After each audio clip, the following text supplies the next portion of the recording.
From the Low Country, Patriots Point Soccer Stadium in Mount Pleasant, South Carolina, it's the USL Championship tonight as the Charleston Battery welcome Birmingham Legion.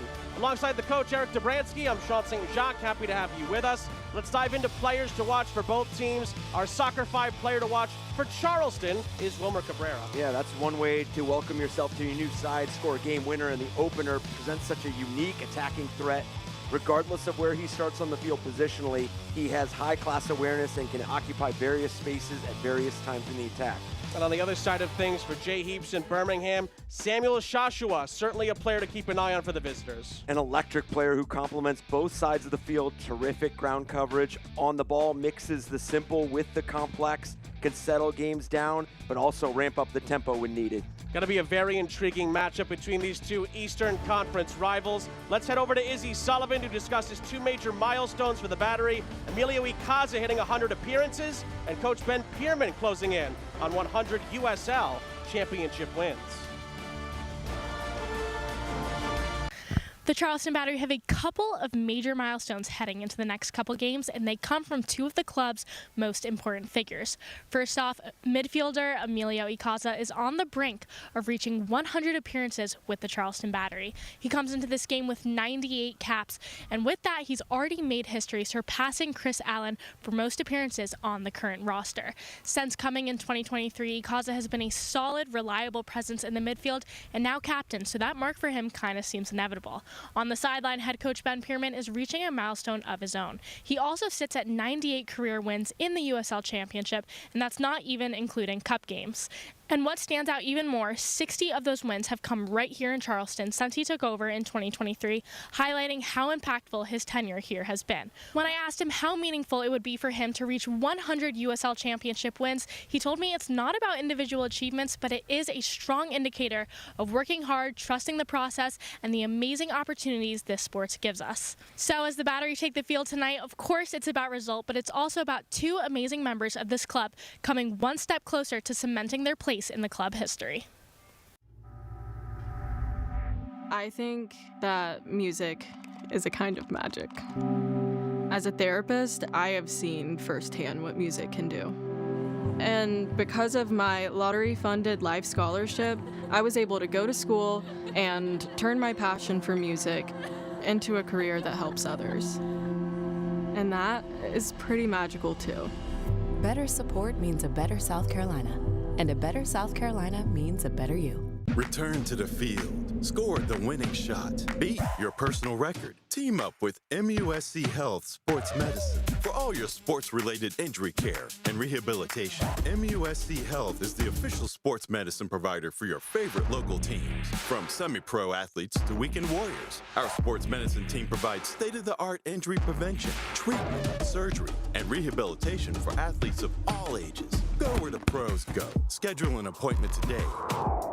30 years of covering the Low Country, I know what your home means to you. Hi everyone, I'm Dean Stevens, and when it comes to heating and air or plumbing needs, I call Fix It 24/7. Why? This team is old school, do things the right way, they care. Whatever it takes to get the job done. I've seen it firsthand and why they call it legendary service. Nothing but the best for a legendary city. More than 500 five-star reviews, and I'm obviously not alone in how I feel. The next time you need service, go to fixmyhome247.com and click the Book Now button. Welcome back, everybody. Sean St. Jacques, Eric Dobransky, our entire crew, happy to have you with us. Counting down to kickoff between Charleston and Birmingham in the USL Championship tonight in Mount Pleasant, South Carolina. Let's dive into the starting lineups. They're brought to you by Fix It 24/7. We begin with Ben Pierman and the Battery. Yeah, Sean, it's a group still building a lot of familiarity in many key positions. Sean Suber, Nathan Messer continue to grow their roles. They already account for a goal and an assist on the season in midfield. Hosu Landry, Kisiadu, their ability to connect the lines on both sides of the ball, then complementing the elite finishing of Cabrera with Miguel Berry and Jeremy Kelly up there.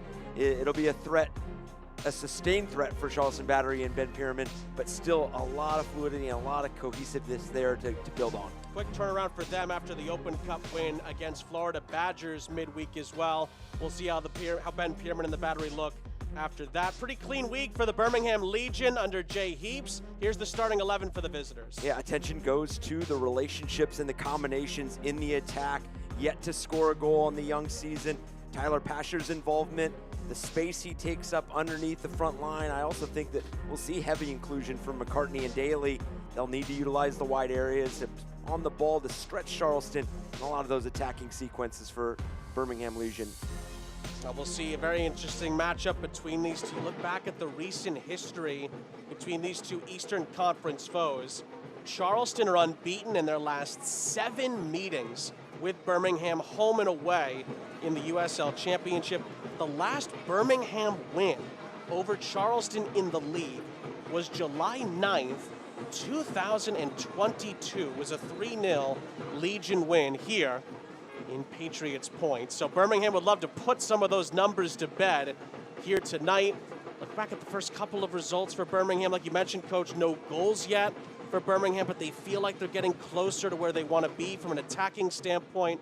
And overall, Charleston have had a couple of battles so far. They prevailed in both of them, one in the league against the champions Pittsburgh, and then Florida Badgers nearly took them all the way in the Open Cup last time out.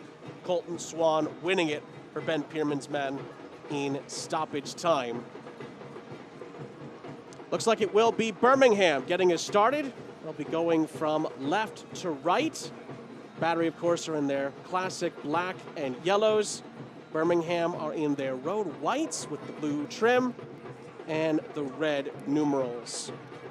And Mohamed Kalea is in red. He is our head official. And the crowd still filing in, and always a good crowd here at Patriots Point Soccer Stadium, ready to take this one in still the early weeks of this regular season.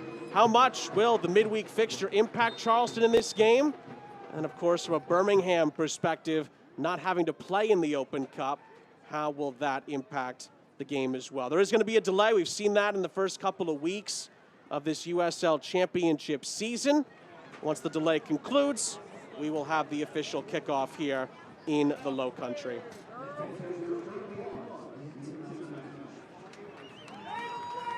As a reminder, fans, the next match here at Patriots Point, it's 3 p.m. on April 18th against the Tampa Bay Rowdies. Again, next match at Patriots Point, 3 p.m. on April 18th, taking on the Tampa Bay Rowdies.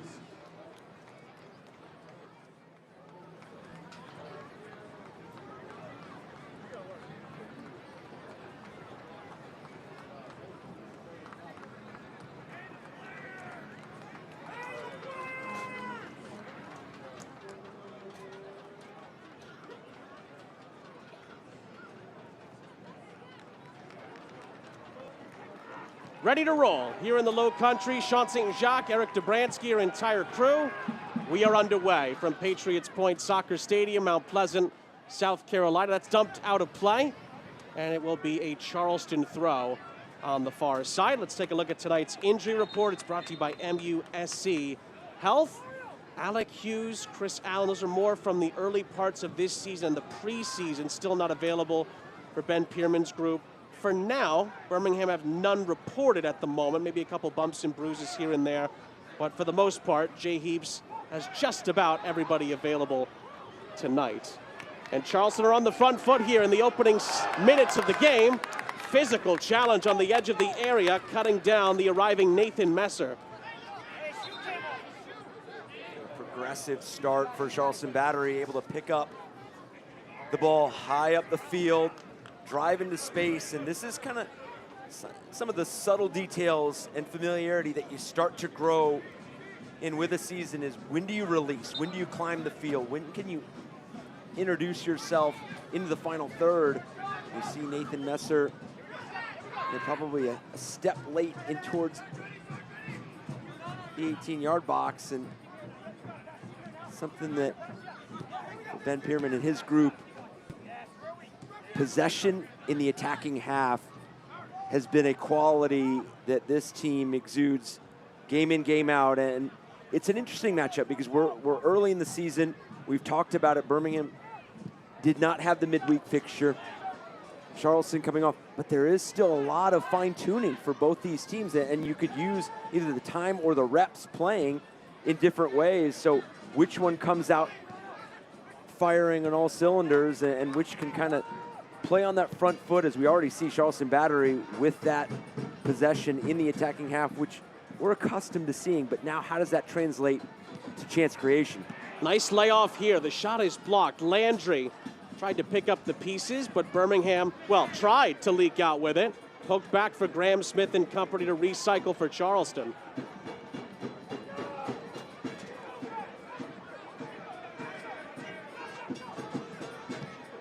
This will be clipped down this near side as we can dive into tonight's keys to the game. Brought to you by Mercedes-Benz, and we can dive right back into the Battery here, Coach. Yeah, for Charleston Battery, be set behind the ball. We've heard Ben Pierman talk before about rest defense, making sure that you're set up. You're asking questions offensively, but you're also asking yourself questions defensively about what if. Then for Birmingham, turn chances into a threat. We've seen it throughout the beginning portion of the season. They're creating in and around the box, but they're yet to convert inside the box. 23 shots total in 2 games, only 4 of those on target. So you want to become a bit more efficient in that final third, finding that final action, finding that quality, whether it's the decision, whether it's the actual execution, and just seeing that uptick is going to be important for Jay Heaps and his side. Kelly with a first-time ball to the edge of the area. Birmingham have it covered, but the clearance only goes as far as Husu Landry. And this is a prime example of being set behind the ball, because you get dispossessed and how fluid you want your attacking presence to be. You want players like Wilmer Cabrera to be able to interchange with Kelly and Miguel Berry. You want that flexibility, but you also need positional play. And when you get dispossessed, can you be occupying the right areas to get right back on the ball? And that's the identity of this Charleston Battery side, and something that has played into why they led the league in scoring last year. I mean, obviously you have quality in those areas, but you have an identity and the values.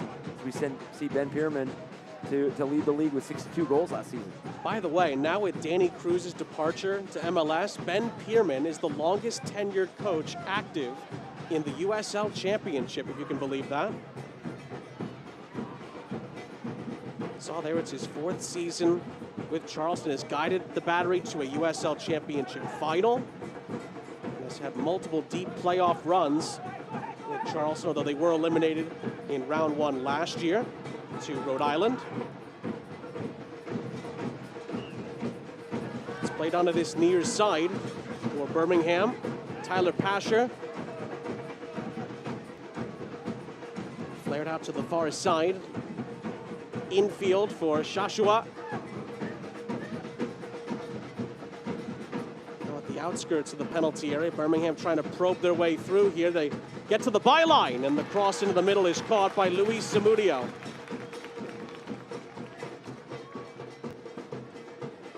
And that's well done from Birmingham Legion. Something that they're going to want to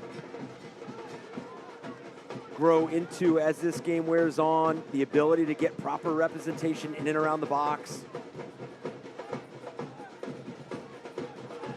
You just need to add some of that traffic in and around the 6-yard box and make sure that there's some target players, but good movement.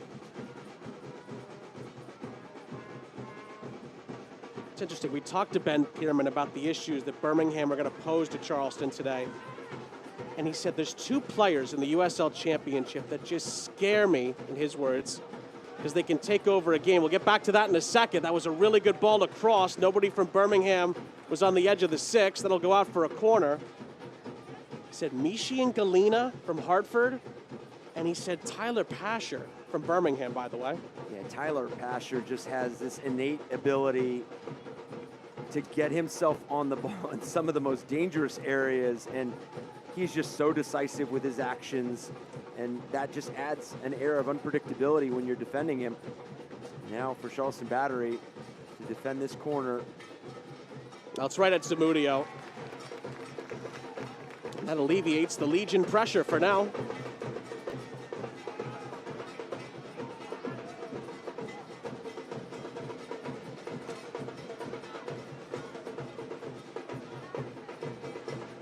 I think that thought on those two players would probably be shared amongst a lot of coaches in the USL Championship. Tyler Pasher has just made a career out of being a menace to opponents, and same with Ingalina. Charleston up the other end. Again, a little too close to the goalkeeper. Jassim Kolela, the goalkeeper for Birmingham, all over it.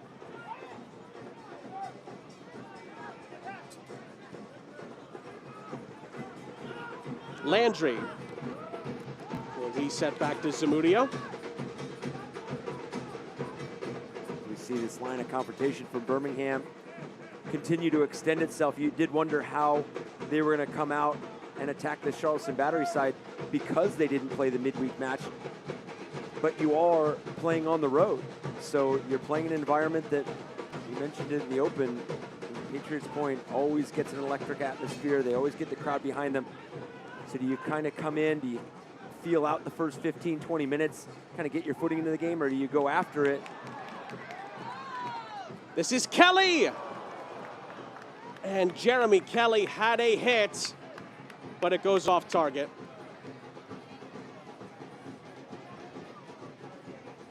You see just a few moments ago, Jeremy Kelly operating on the left flank, then he drifts centrally. This just shows how flexible this team is in their movement in the final third.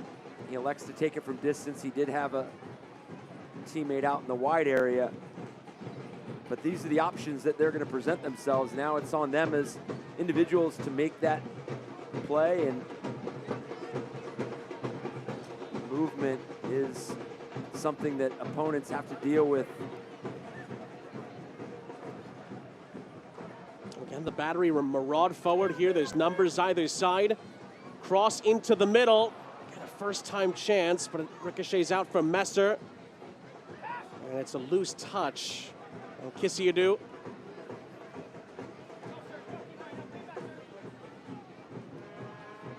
And I think that's where, for Birmingham Legion, as you grow into this game, can you start to take advantage of some of those moments when you see collective numbers from the Charleston Battery in your defensive third, as we see Jay Heaps in his first season leading this group, has obviously been a part of this organization for quite a long time. But can his group now find that positive outlet going forward when you have all those numbers from the Charleston Battery? Can you punish them with throwing all those numbers in the defensive third, the attacking third, and play that positive ball going forward, hit them in transition, find some sustained threat that then eventually pushes them back and kind of forces them to be a bit more cautious with how they're overloading that box.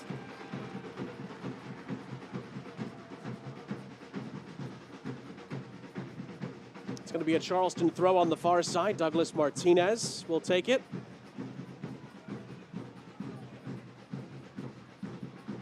Of course, one of the big storylines for Charleston is who's left the club, who's come in, things of that nature. Certainly keeping a player like Douglas Martinez into the fold has helped in that massive personnel transition that the Battery have had to go through, maybe as much as any team in the league had to deal with during the offseason. We were talking about this off-air.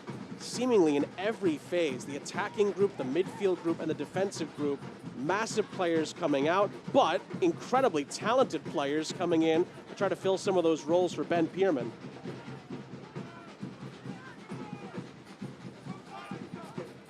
Yeah, it's going to be fascinating to see how this all comes together for Ben Pierman and his group.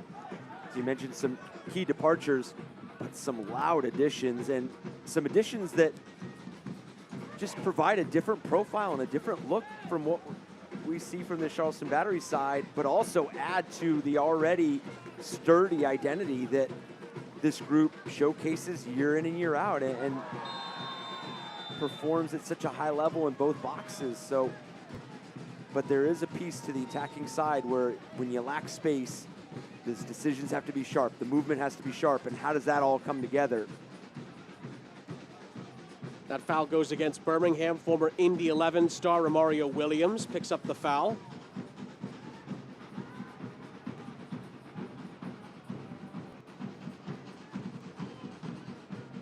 I think for Birmingham, it's about who steps into that lead role and who provides that consistent scoring output.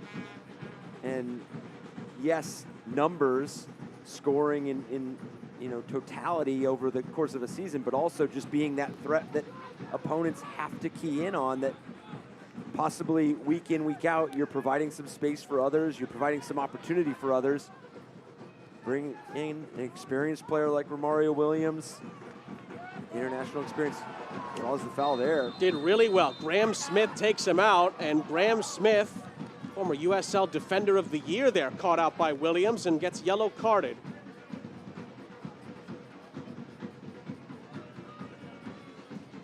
Good turnover. He knows that he's still got a lot of ground to cover, so he gets this big touch, draws Graham Smith into that tackle, puts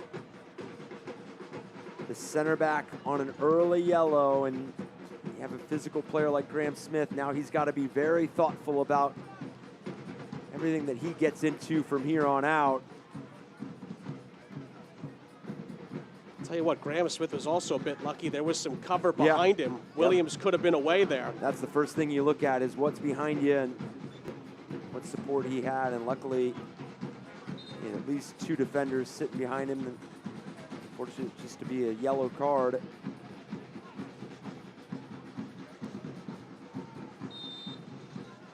Tyler Pasher put this ball back into play for Birmingham.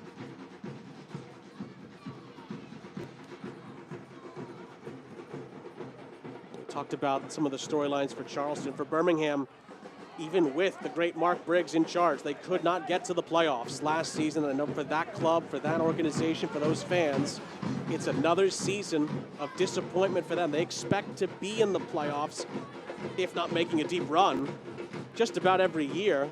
It's been a little bit now of a playoff drought for the Legion, and Jay Heaps, I'm sure, will hope this year will be different. Yeah, it's a season that kind of featured inconsistency in both boxes. I mean, I mentioned the identity and some of the principles from the Charleston Battery point of view. I mean, Birmingham Legion kind of in the opposite portion last year. You just didn't know what team you were going to get from a game in, game out basis.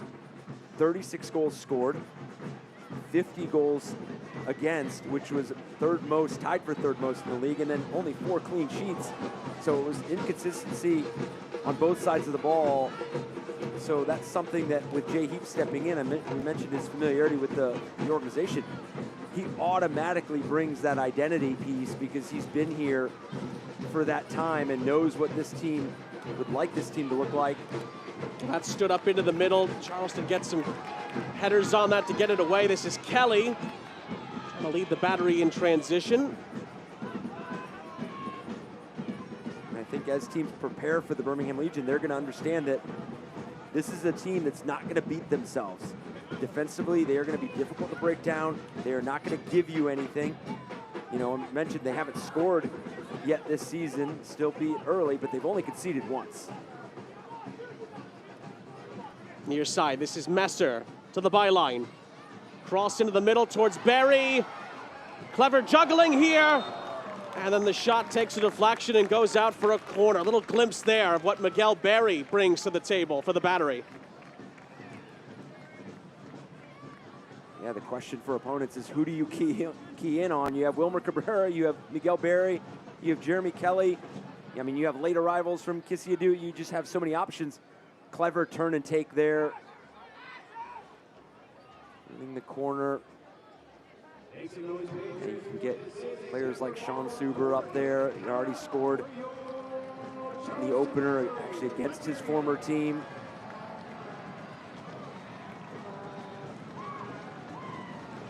Pepper Law Firm corner here for Charleston. Oh, Barry with a free header. It was blocked.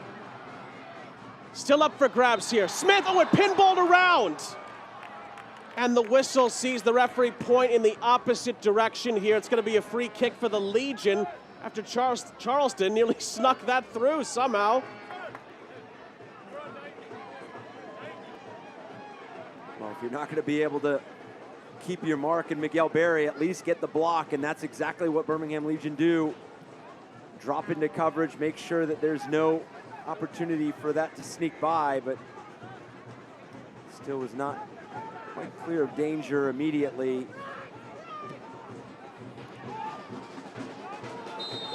Flag's going to go up here on this near side. Birmingham with one or two questions about that. Ben Pierman livid, by the way, with how his defense was shaped, I think, in that particular moment. Charleston get the free kick. And I think that's going to be some of the ebbs and flows that you see this team have to navigate here early in the season, is some of those cues, those collective cues on when they want to jump, when they want to climb together and squeeze some of that space and squeeze some of those channels to play into. And that's all led from that front line. I mean, you see it around this game, the evolution of positional play. Forwards aren't just forwards anymore. They don't, yes, they have to score goals, but they also have to lead the line defensively. And when they press, that then triggers everything else going forward. And same thing with the midfield defenders. You're not just defenders, you're also initiating some of the attacking sequences. So that's some of the collective performances that they're going to start looking at, match in, match out, moment for moment. Good play here. Lovely run down this far side. There's two Legion players over. It's into the path of Williams, and it's touched out of play.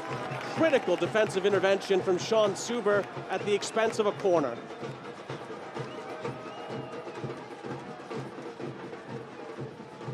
Dazzling play out here in the wide area. What a touch over the defender.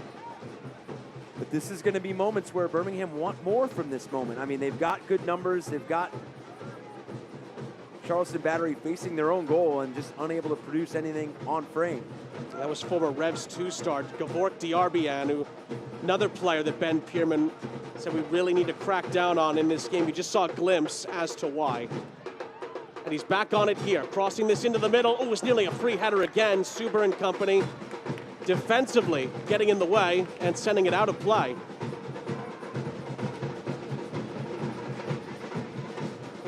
Well, Sean Suber, as we all know, was a key cog in Pittsburgh's title run last season.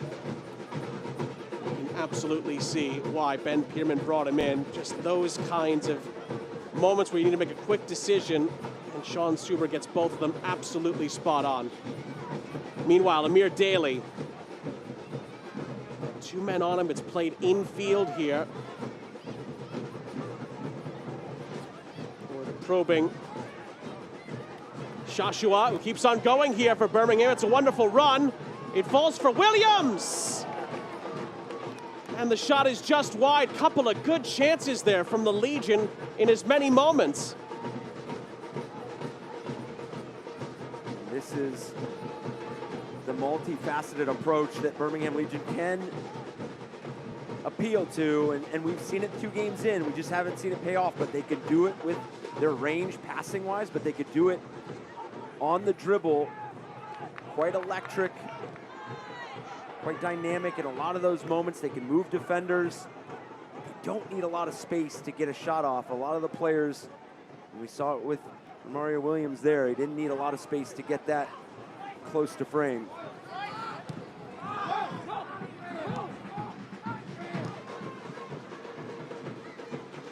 Daly plays it in field to Diarbian, out wide.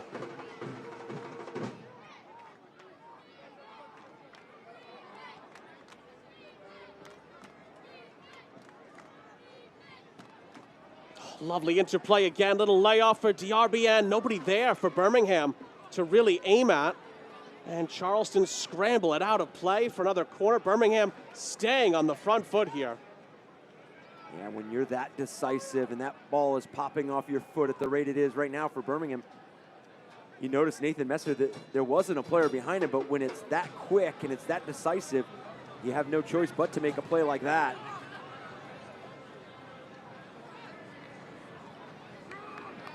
Tyler Pasher will take the corner for Birmingham here.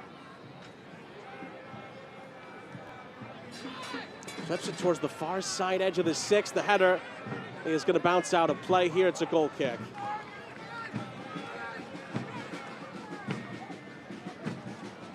One thing that's worth mentioning from our conversation with Ben Pierman, when he was examining the first couple of Birmingham results, he made it clear that Birmingham, despite not scoring any goals, despite not picking up many points, just one in the first 2 games, they were dominant in those first 2 games for vast majorities of those games, particularly in the draw against Hartford at home last time out. Yeah, and that's where for Birmingham it's just about sustainability. It's not about the threat itself. It's about how do you threaten and then how do you convert those moments. And to the point, I mean, Hartford met 15 shots to 8, but only 2 on target. So it's just some of those final details that they're missing. So they've got to feel good about what they're generating. But now it's about it all coming together. And when you catch a team early like this, I mean, Ben Herman's absolutely right. There's a lot of pieces coming together for Jay Heaps' side, and you just don't want it to come together against you. Right now, they are suffocating the middle of the field and getting on the ball at a rapid pace. Pasher tried to lay that off for DRBN. It's not the best of clearances initially there. Eventually, Landry gets that cleared for Charleston.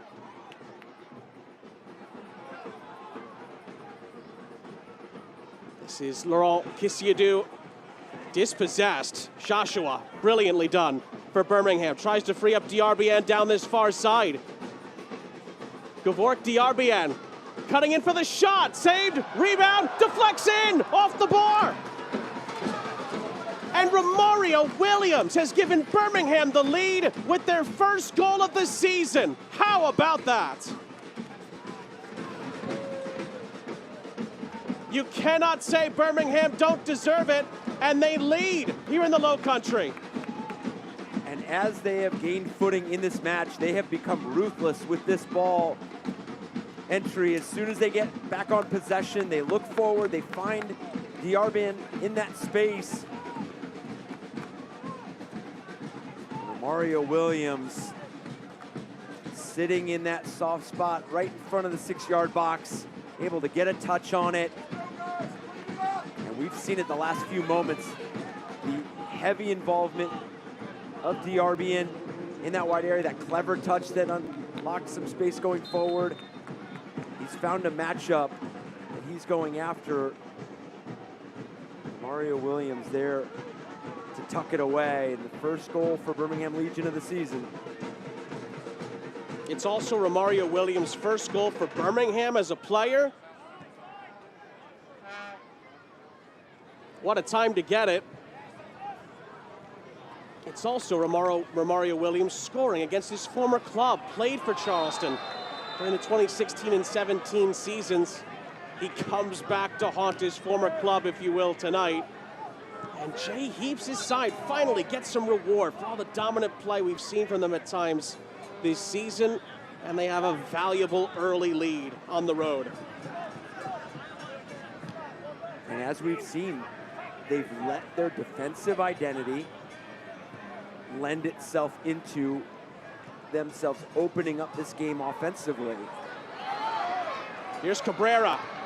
Barry couldn't quite control it. And Birmingham emerged with possession here. Maybe a chance to break up the other end as well. DRBN wants it on this far side. Still, Gavork DRBN falls for Joshua here. Wow, 2-0 in a blink. Samuel Joshua doubles Birmingham's lead. And after not scoring in the first 2 games, the Legion have scored twice in 2 minutes to lead 2-0 against the Battery. And our player to watch in the open shows exactly why. We see box-to-box action. Starts with a Charleston Battery attack, and then just decisive actions from Birmingham Legion to go forward, to capitalize on some of the space that they could find in transition. That's that two-way impact that Joshua has on this game. And calmly tucks that one away. Joshua didn't score last year for Birmingham after coming in from Minnesota United FC2 in Next Pro. That's his first goal for the club. And the Englishman makes it 2-0 to Birmingham Legion. And what's the old English saying? No buses come forever, then 2 come back to back. That's exactly what's happened for Birmingham here. And they're in dreamland in the Low Country, up by 2.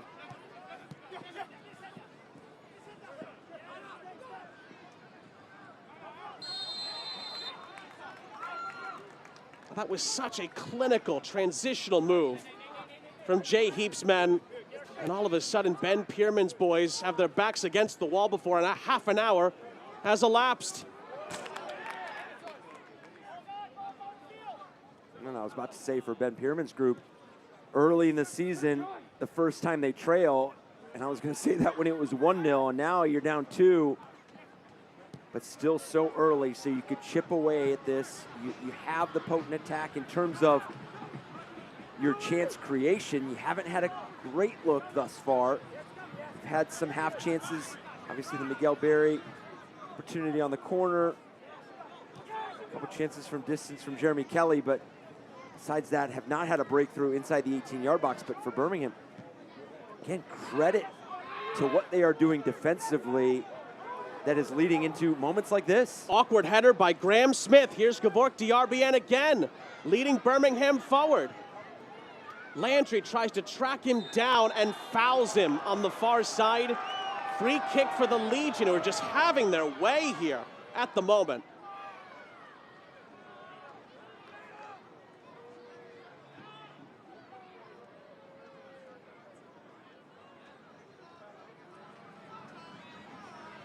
See Landry tugging on the jersey there at the end.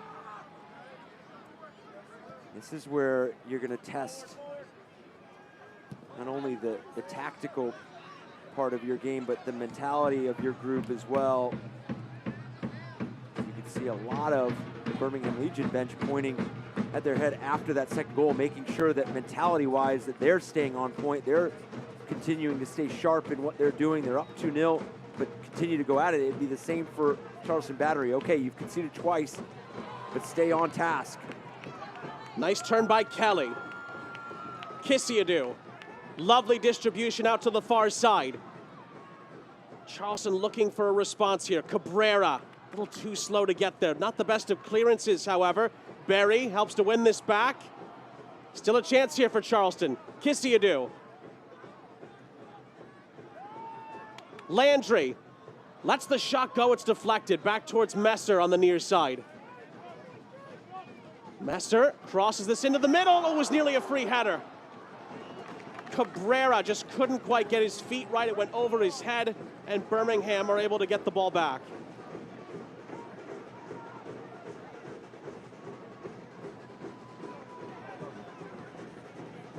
Another good challenge here from Apanonu, but Birmingham clear their lines up the other end.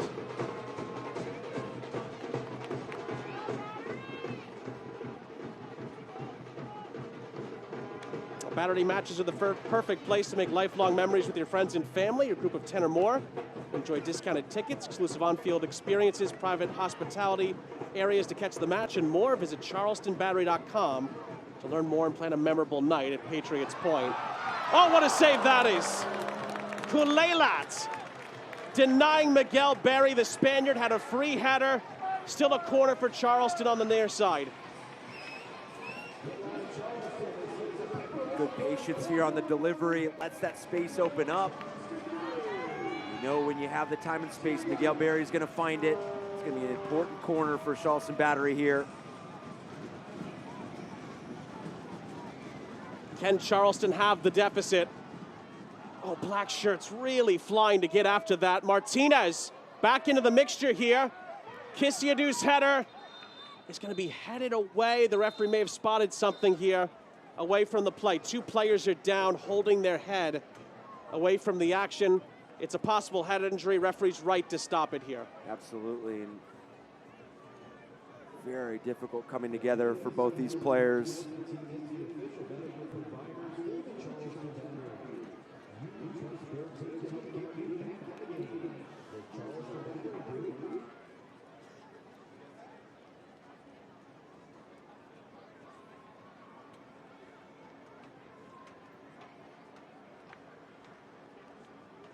Well, Charleston are getting a player or two ready here.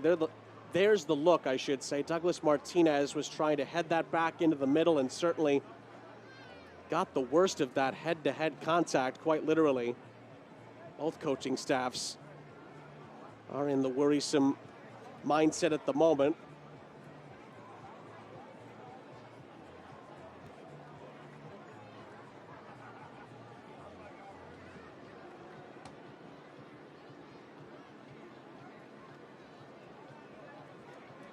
Well, that looks to be pretty darn serious. No questions about that. I think both coaches might need to mull over substitutions here.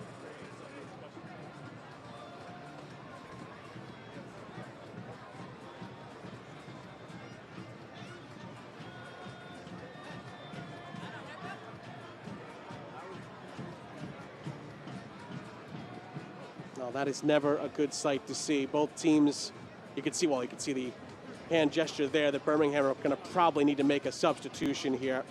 Better safe than sorry in these kinds of spots. Absolutely. You never want to even stretch it for a moment where you think you can go. If it's question, bring them off.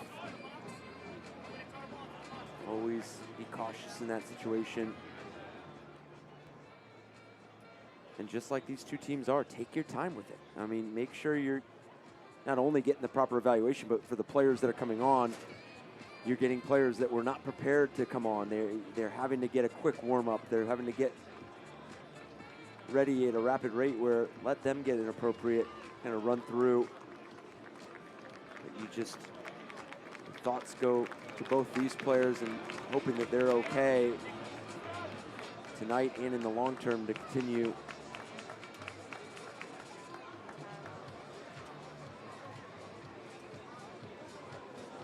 We are told that Charleston's getting 2 changes prepared. We'll get that to you in a second. It's pretty clear that Bryce Washington from Birmingham is in heavy amounts of discomfort. Douglas Martinez, the same thing for Charleston. Although Jay Heaps, I think, is still trying to figure out some swap options for him. Although maybe getting clarification on whose ball it is. I think I was seeing him ask the fourth official about a restart as well.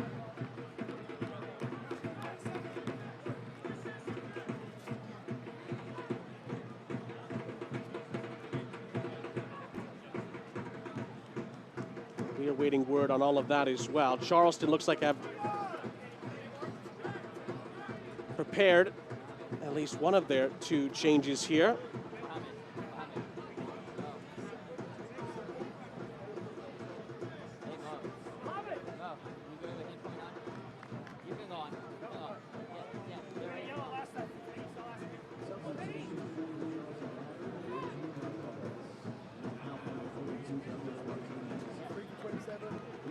Both teams are going to make concussion substitutions here. Fanwell Kavita is going to come in for Bryce Washington for Birmingham. And Kirill Pakomov is going to come in for Charleston. That'll be it for Douglas Martinez. So both coaches erring on the side of caution, to say the least there. So you see that both of the substitutions brought to you by Publix. Well, all we can do is wish Douglas Martinez and Bryce Washington well going forward. Hopefully it is not too serious, but clearly both could not continue on tonight. Miguel Berry on the prowl here, off the restart. Lays this off for Kelly. Messer, back for Berry. Brilliant build-up. Can Berry get the shot away? His shot is blocked on the turn. And Joshua leads the Legion up the other end. Birmingham has just been relentless in their emergency defending and their box defending. Anytime you think that a loud moment is coming from Charleston on the attack, they've been able to get numbers behind, block the pass or the shot. Miguel Berry has been at the center of a lot of those offensive sequences for Charleston Battery. We have not yet to see Wilmer Cabrera be heavily involved, but this is sometimes where he as an attacker becomes such a threat, because he'll kind of fades in and out, but also during that time, it is a full assessment and evaluation of what space is the most valuable for him, and he does not need a lot of opportunities or a lot of touches on the ball to feel comfortable. He just needs one moment, split second. And you got to imagine that he's still assessing, evaluating what space he can get on the ball. So still a presence that Birmingham needs to be aware of at all times.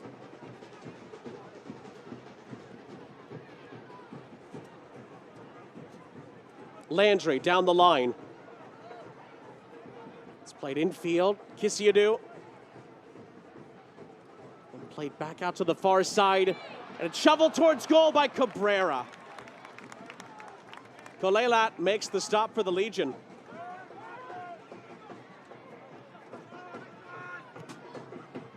You can see there what Wilmer Cabrera can do in such tight pockets of space in and around the 18-yard box. Just couldn't beat the goalkeeper there. Had a career year playing, of course, for his dad last season with El Paso Locomotive and Wilmer Cabrera. Of course, he was Andy Cabrera then, but of course now that he's with Ben Pierman in the Battery, he can go by Wilmer again.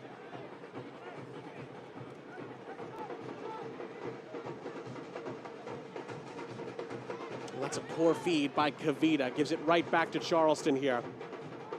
Incisive pass by Kelly that could not be controlled by Laurent Kisiadu.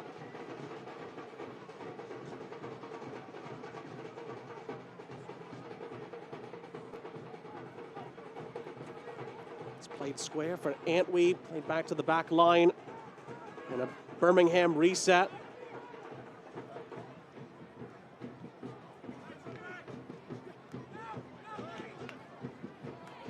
Well, couldn't be kept in on this near side by Ngoma. Messer just trying to muscle his way down this near side, is dragged down. And we're going to see a yellow card come out. A little bit of tempers fraying afterwards here.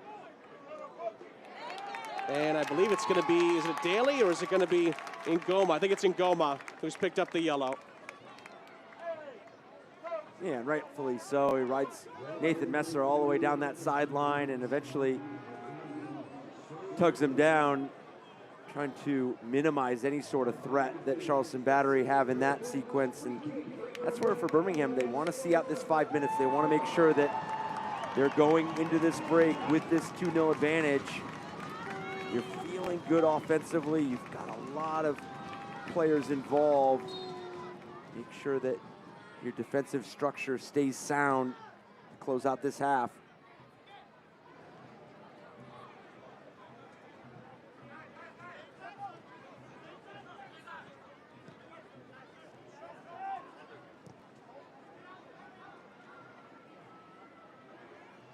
Sprayed out to that far side for Landry.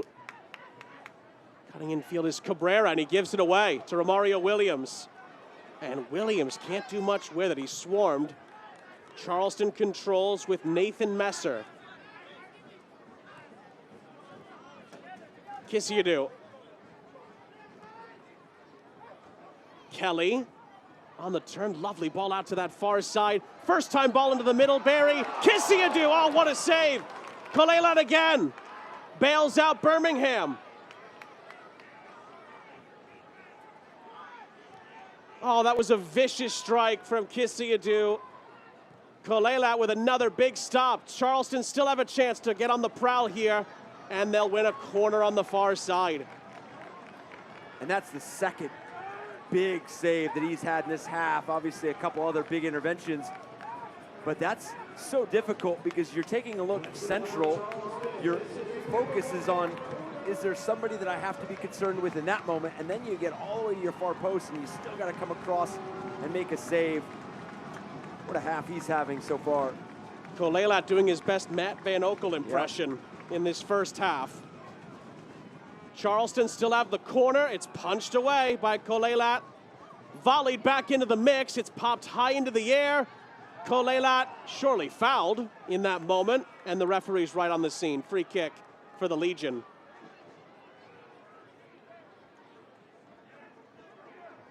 Miguel Berry tries to plead his case. Not sure there was much of a case to be made there. Well, the Battery will be right back here at Patriots Point Saturday, April 18th. They take on the Rowdies of Tampa Bay. Kickoff for that match is 3 p.m. Tickets are on sale now. Get yours before they're gone at SeatGeek.com/Charleston Battery tickets.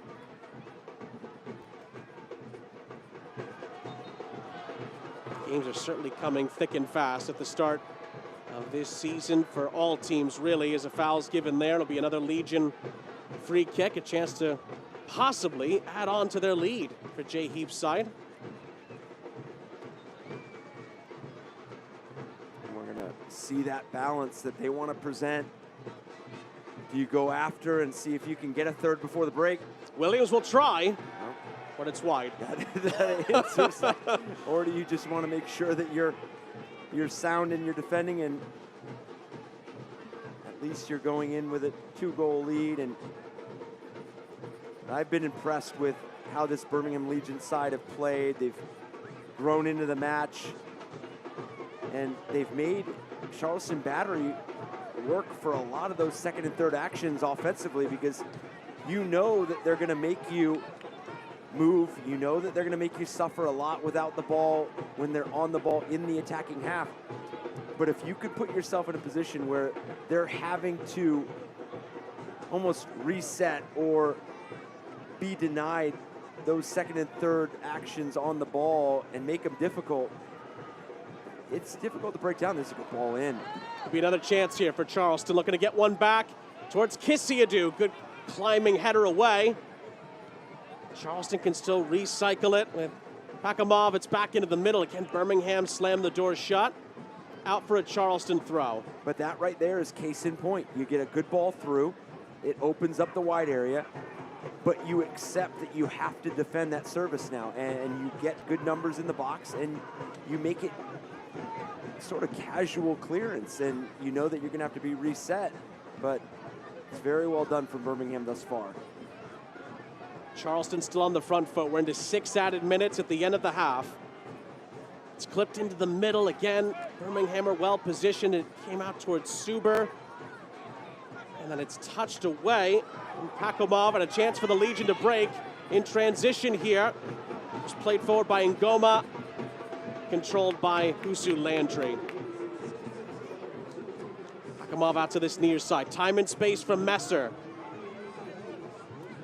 Messer, a little slip there. Kissiadu keeps it alive. Suber. For Kelly. Suber will lay this off. This is Joey Apononu having a try at it. Headed back towards Berry. Berry trying to muscle his way through. He's dispossessed, and Kavita tried to clear it. But again, Charleston win it right back with Landry. Cross-field ball on a dime from Messer. Kissiadu. Berry. Messer's cross is blocked. And then Messer with a loose touch allows Birmingham to have it for a split second. The Battery pressure continues to mount here. A little flick to Berry. And Berry had a little bit of a glimmer of space. He commits a foul. He's frustrated. Can't do that, though. That could get you into the book for slamming the ball against the advertiser's board. The Legion have it.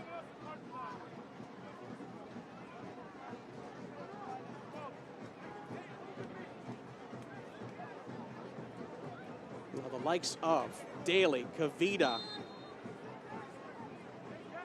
Hamuda defensively for Birmingham doing the job right now. Yeah, they're making it incredibly challenging for Charleston Battery to get any sort of look. And then on top of that, any look that you do get, Kalela is right there to make the big stop. I mean, he's done it twice thus far, and then good command of his box. This is Kelly for the Battery to the byline.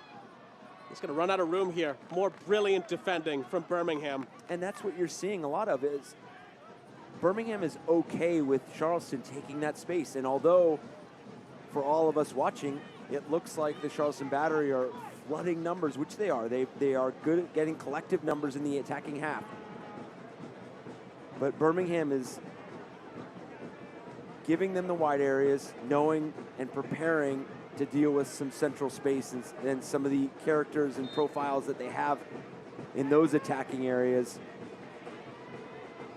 And they've managed it well. I mean, so far they've come in. I think there's a couple transition moments on the ball that they probably want to clean up for Birmingham, because there's a couple outlets they've misfired on, and maybe that can kind of blend in some more sustainable possession in the attacking half.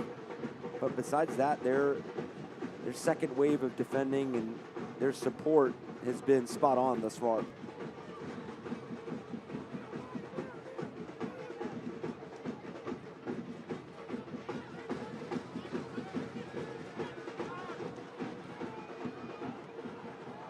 That's towards Barry. And Barry tried to dink it over the very experienced Kavita, who was having none of that. And smashes it out for a throw. Still a couple of minutes left in this half for Charleston to try to get back in it. Suber, the switch to Apanonu. Tries to play it down that far side channel. Essentially for Suber here. Kelly. Kissiadu, that's lovely build-up play. Oh, and Charleston nearly play their way through. It was Landry on the back end, but the offside flag is up.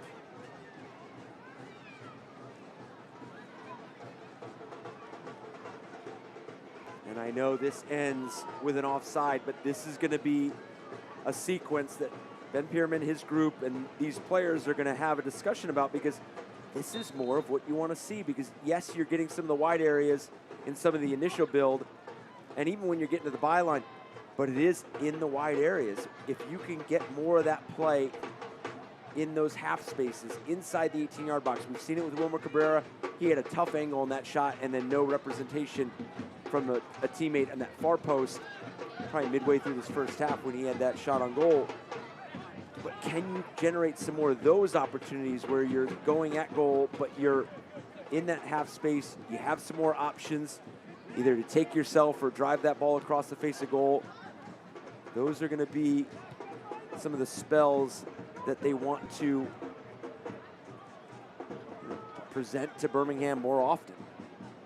Cabrera. And Charleston trying to probe here. It's really well defended. That's Hamuda on the far side. Diarbian. Lovely little give and go between him and Shashua. Out to this near side. Ngoma. And Birmingham put together another lovely move here in transition. It's at the edge of the area. Williams beaten to it. Final seconds of the half. Landry. Maybe time for one more battery attack, but they're going to have to hurry here. Kissiadu with time and space. Has Kelly out to his left. Jeremy Kelly crossing it into the middle towards Cabrera, who was winding up for a volley. It's cushioned away from him, and that's the end of the half. A really impressive half from the Birmingham Legion. They get their first 2 goals of the season in about a 2-minute stretch, and they're 2-0 up on the battery.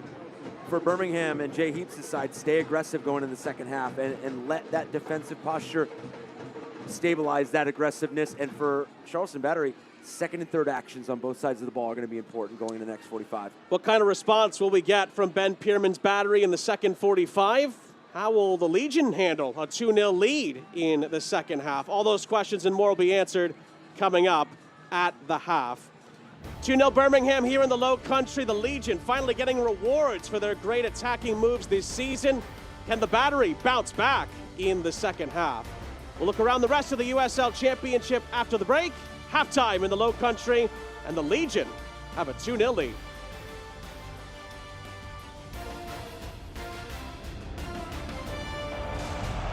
And now, a Pepper Law Firm corner kick.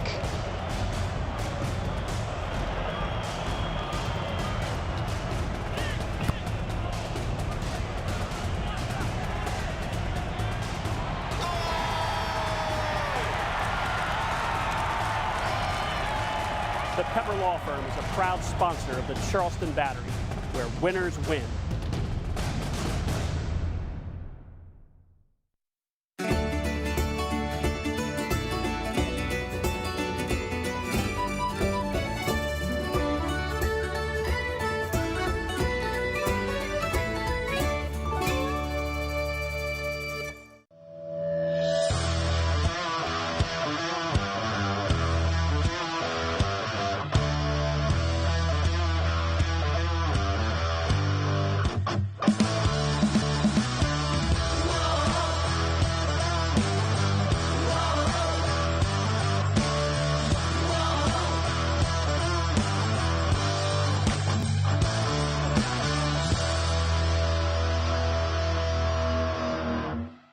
Extra.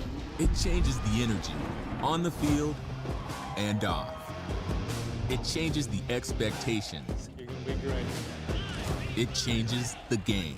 At Regions, we celebrate the extra that makes the SEC the definition of excellence, while our team goes the extra mile so your financial wins keep coming too. Extra changes everything. And Extra is our ordinary at Regions, official bank of the SEC.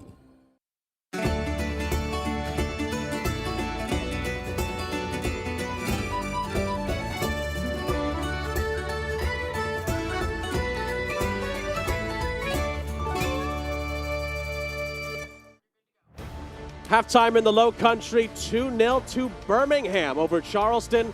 Get to the second half in just a few moments here in the USL Championship. But first, a clip from Izzy Sullivan's interview for National Girls and Women's Sports Day with Christina Unkel, former FIFA referee and current president of the Tampa Bay Sun. They talk about Christina's journey to becoming a ref and how she's broken barriers for women in soccer. You've obviously been a leader in sports for almost your entire life, your whole career. How do you see your responsibility in creating opportunities for young girls and women in sports today? It wasn't, I think, until I had my baby girl, that I did not want to be identified based on being a female or being based on, being diverse, a minority in any of my walks, whether it was litigation, whether it was refereeing, whatever, because I wanted to be judged based upon whether I was qualified. It wasn't until I saw, and people would say to me repeatedly, like, I saw you do this and then I believed I could do it. Or there was never a Hispanic referee or anyone of minority descent as a FIFA referee before, right? So it's just like stepping into that space, right? It's just like, I didn't look at it like that. But then others were like, I saw you do it, so I thought I could do it too. So for me, I think just by existing and doing what it is I do normalizes it, not just for that individual young girl, but for others within the industry and colleagues, that this is normal. Like, get ready. I'm only the first, but there's plenty behind.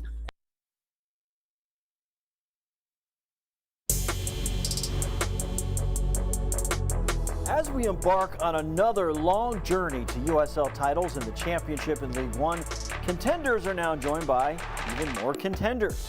2026 opens the door to 7 new clubs, 2 in the Championship, 5 in League One. Sporting Jacks and Brooklyn FC joined the Eastern Conference in the Championship, increasing the league total to 25 clubs. And another record for League One, with AC Boise, Corpus Christi FC, Fort Wayne FC, New York Cosmos, and Sarasota Paradise matching the expansion record of 5 teams just last year. It makes an interesting challenge for all League One teams with playoff expectations, beginning with defending champion One Knoxville. And head coach Ian Fuller loves the challenge.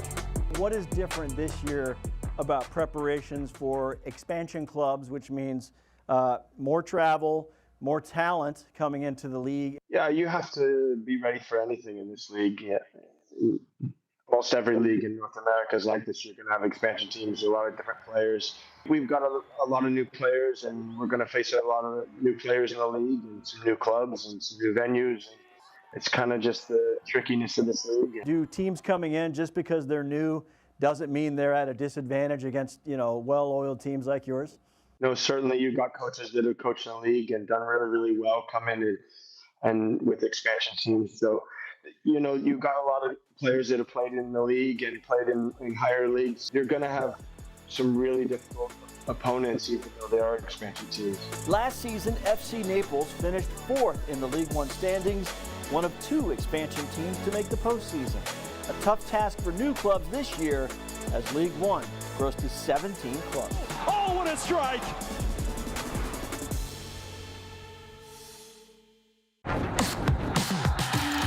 Match day 1, it's the season opener of the USL Championship. No time like the present for these teams to make a statement and begin the campaign on the right foot.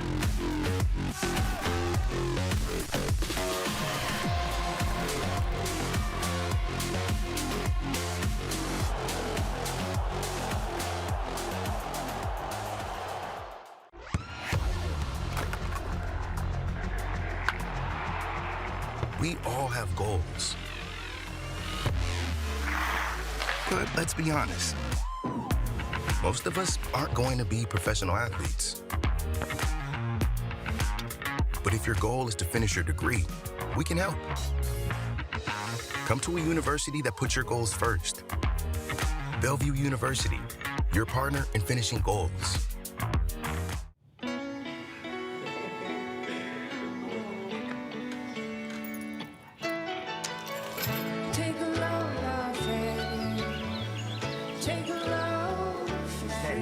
Today, we accomplished nothing.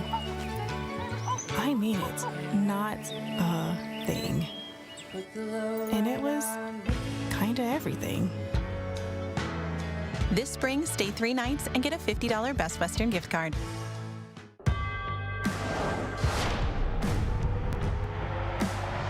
Prinks tires in the USL help soccer journeys everywhere to drive harder. From city playgrounds to suburban sidelines, from early mornings to late nights, from fun with friends to winner takes all, from the biggest fan to the biggest heart. And at every turn, Prinks tires will be there for the long haul. Welcome back to the Low Country. Charleston trailing at home at the half to Birmingham by 2-0. We'll have the second half coming up in just a few moments, but first we'll look around the rest of the USL Championship.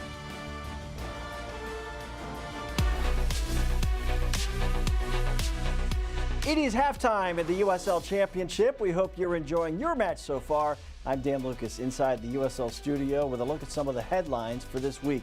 A new era is underway at Louisville City following the exit of head coach Danny Cruz earlier in the week. Simon Bird was named interim head coach for the back-to-back Players' Shield winners. Bird worked with Cruz since joining Lou City staff in 2021. Monterey Bay has given its young roster core a veteran boost with the signing of midfielder Sebastian Lletget.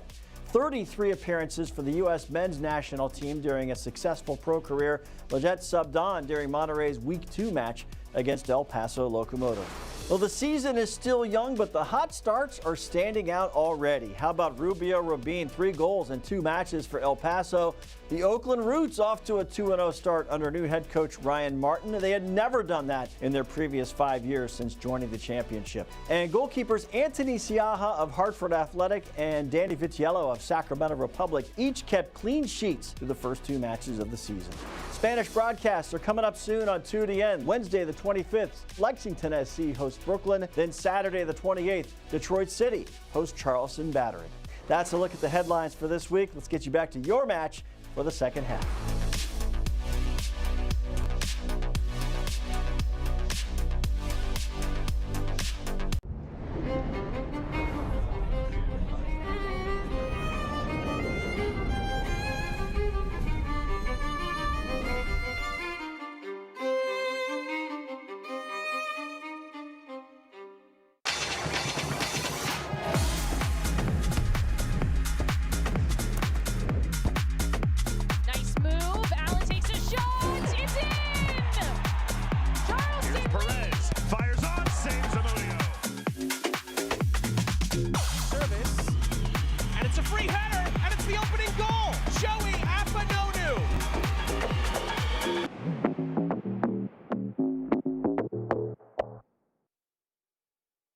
Join me as I take a deep dive into the least insulted ticketing app in history, SeatGeek. Did SeatGeek invent the ticket? No, but we do make them work. Drum roll, please. Ooh, how do I use the Seat View feature? It shows seats with a pole blocking the view. Don't buy those. What if I want to sit behind a pole? Buy those. Join me as I bore you to death with a series of interviews about a ticketing app that just does what it's supposed to do. This is our brand. It's chips. Subs, of course. Soda. This. That. Sweets. Smiling faces. Green. More green. Ice cream. But first, veggies. How about a meal for one? Or hummus is fun. Time for cleanup? Done. All this goodness. Your life, your brand. Publix, where shopping is a pleasure.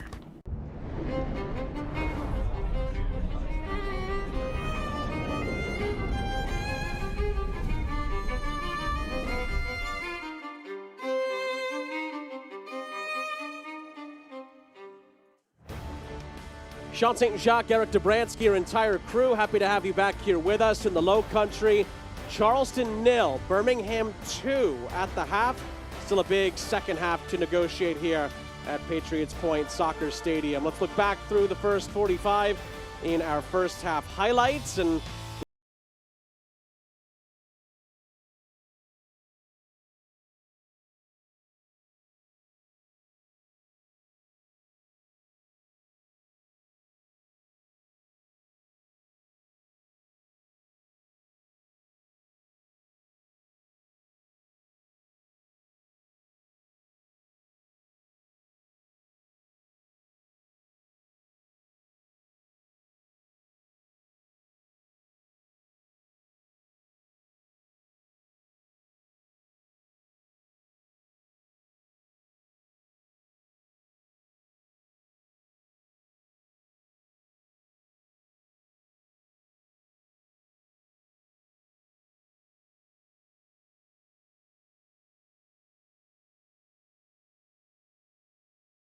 really impressive from the Legion as we look at halftime stats here.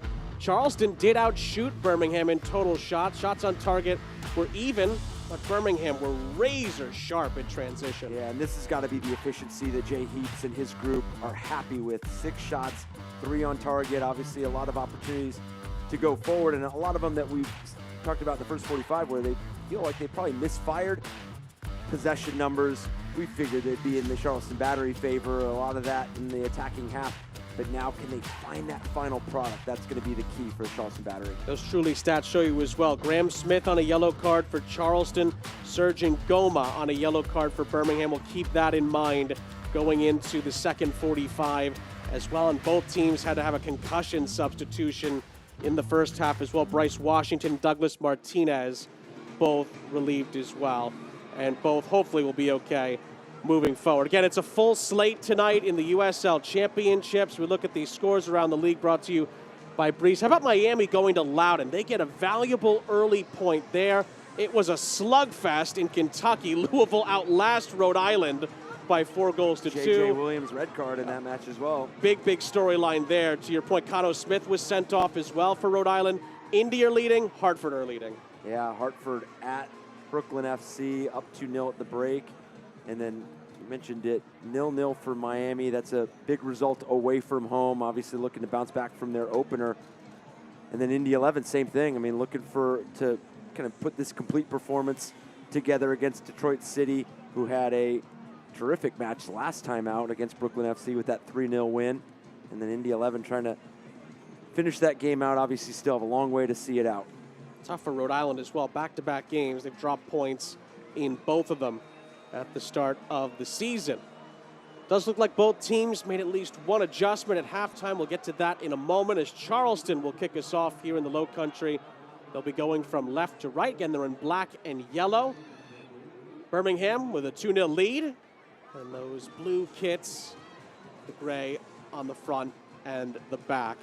Again, really good crowd here, Patriots Point Soccer Stadium. We will have that interruption again at the start of this second half. I'm sure Jay Heaps, though, as we talk a little bit more about the first half here, has to be thrilled, certainly not satisfied yet with a second 45 in the front of them, still to have to deal with, but to cash in some of those opportunities, that's going to lift a big monkey off their back. Yeah, it's got to be what you want to see from your group early on in the season is how do you face some of the challenges that you've already seen 2 matches in? You drop that tough result when you're hosting Tampa Bay Rowdies, obviously earn a 0-0 against Hartford Athletic. Then you have to come on the road to a tough place to play. Patriots Point is not an easy place for opponents to come in and get points. And you've done it on both sides of the ball. It started early, frustrating Charleston Battery defensively, and then starting to find those outlets going forward. And they did it in successive kind of sequences and able to tuck those away. We were looking during the halftime break. We've seen multiple times last year where Charleston were a goal down, 2 goals down, and did come back and get results. Most notably, they were 2-0 down late in the season at Orange County in Irvine.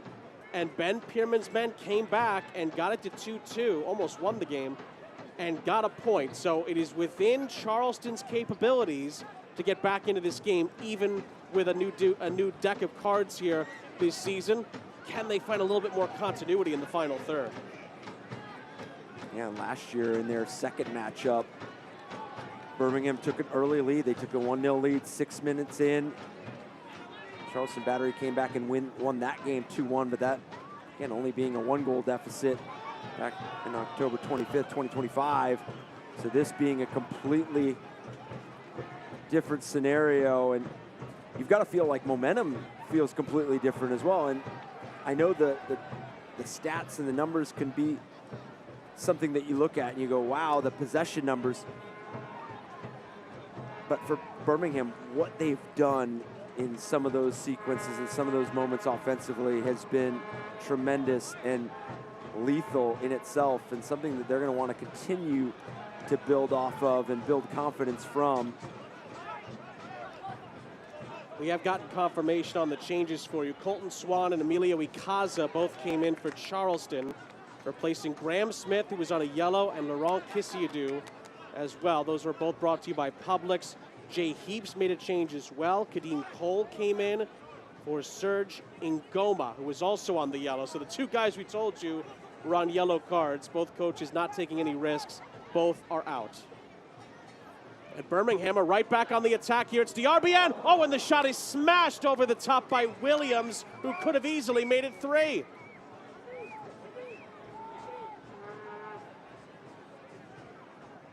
Oh, Charleston Battery dodge an early warning shot here. Ball played across, and Mario Williams almost tagging that into the back of the net. Berry couldn't fit it through for Cabrera.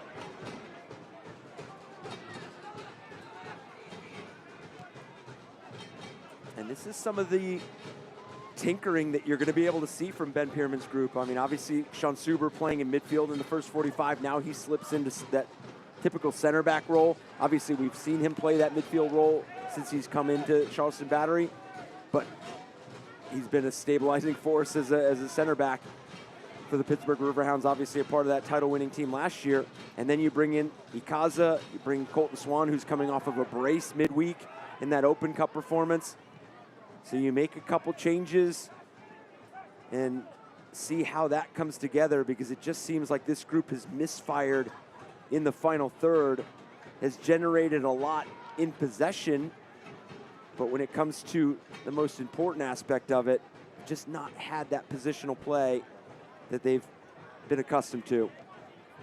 With Icaza coming in, by the way, that's his 99th appearance now for the Charleston Battery. His next will reach the century mark. And Colton Swan, what a week he's had. Had a brace against the Florida Badgers in the Open Cup, including a 90+12-minute winner to send the Battery on to round 2. He's just 18 years old. He also got called up to the under-20 U.S. men's national team for the upcoming camp and some friendlies in Argentina.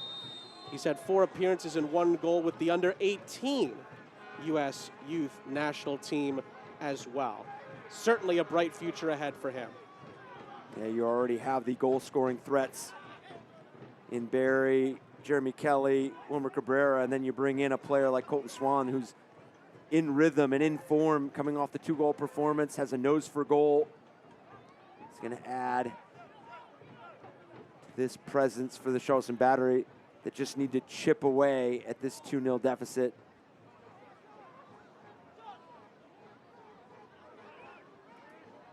Bit of an awkward moment there with Husu Landry. Somehow Charleston emerged without a scratch there. The header back by Hamuda is picked up by the Battery, and Icaza moved along by Hakimov to Messer.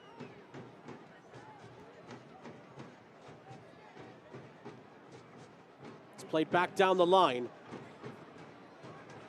Messer cuts in field. Hakimov. This is Kelly. Messer into the middle, cleared by Kavita, out for a throw. Komov again. Came on as the concussion substitute in the first half. Messer's early ball in, headed to the outskirts of the area, and Birmingham can break up the other end, but that's a really good sliding challenge by Apononu to hold them up. And then that ball played through is swept up by Sean Suber.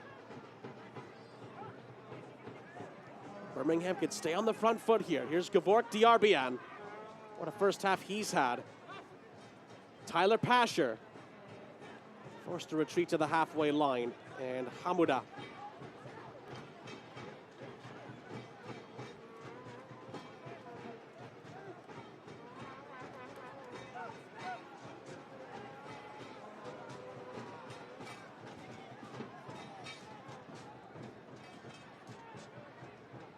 Some pressure there from Swan. Kavita with an errant feed, and Apononu resets for the Battery.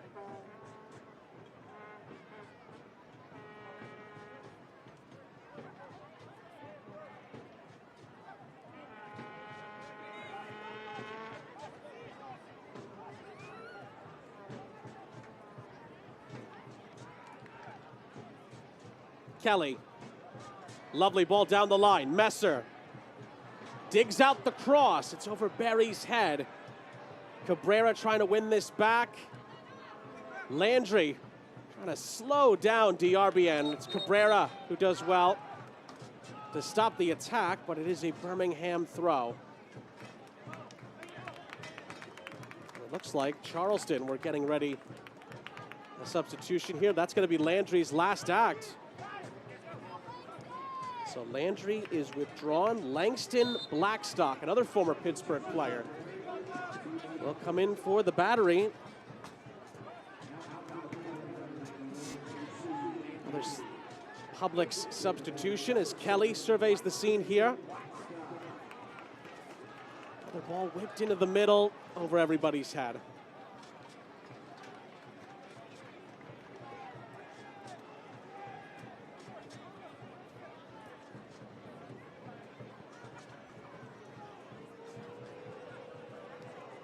Well, the Battery's brand new 2026 home and away kits are on sale now at the Battery Team Store, courtesy of Hummel, the club's official jersey provider. Check out the full line of Battery gear, including customizable 2026 kits, by visiting shop.charlestonbattery.com or by visiting the Team Store at Patriots Point on match days.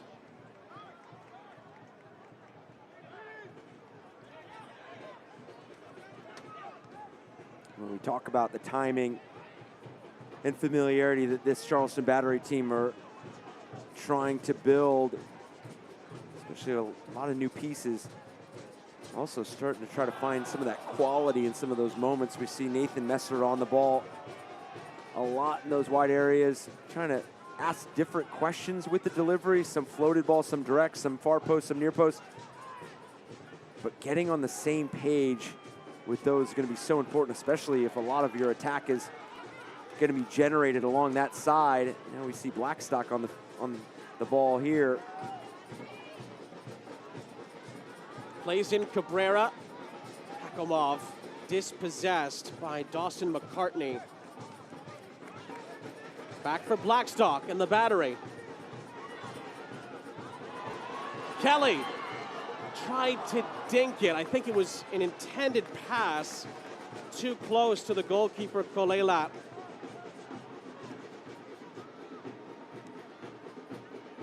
But those are the positions you want to find yourself in for Charleston Battery. Obviously, needed a bit more on that clipped-in ball over the top to that far post, but good movement, good link-up play. But a lot of what Charleston Battery do, it does start with their defensive identity, their principles, the proximity that they have from within each other, and those cues, and get moments like this where you can pick up the ball at midfield and then. Komov's ball is picked up by Tyler Pasher. Pasher trying to cut in on his left. Took too long to make up his mind and lost it.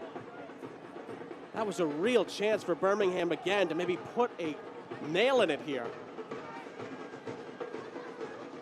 Well, and I think that's some of the uncharacteristic elements that we've seen from the Charleston Battery tonight, because here I am talking about them picking up the ball in midfield where they have numbers going forward already, but they've just turned over the ball in some areas of the field where it just seems a bit casual.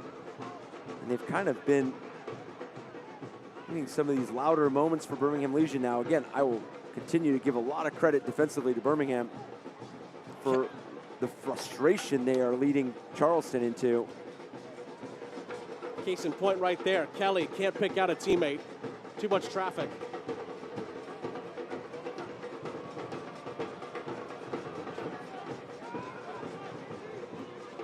And one of the biggest challenges when you are a team that does like to pride itself in flexibility, adaptability, interchange, giving the players a lot of freedom to kind of occupy different spaces, different sides of the field. They can move from right to left, central to wide. It is about timing, but it also is about recognition. And sometimes when you feel like you've kind of thrown a lot of different things at an opponent and it hasn't paid dividends, you tend to kind of reinvent the wheel, and that's where you get yourself into trouble. Good ball in here, Barry! What a save! Rebound is in!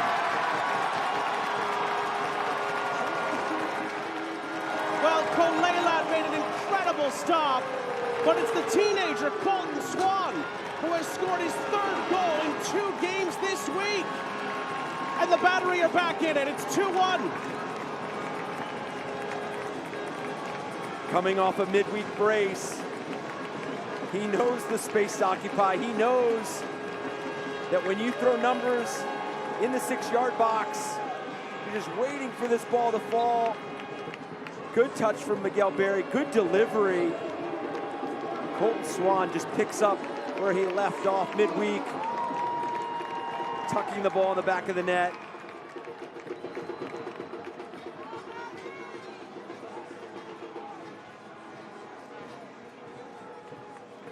Just when the Battery needed it. And Colton Swan is threatening to drag Charleston back again, this time in the league.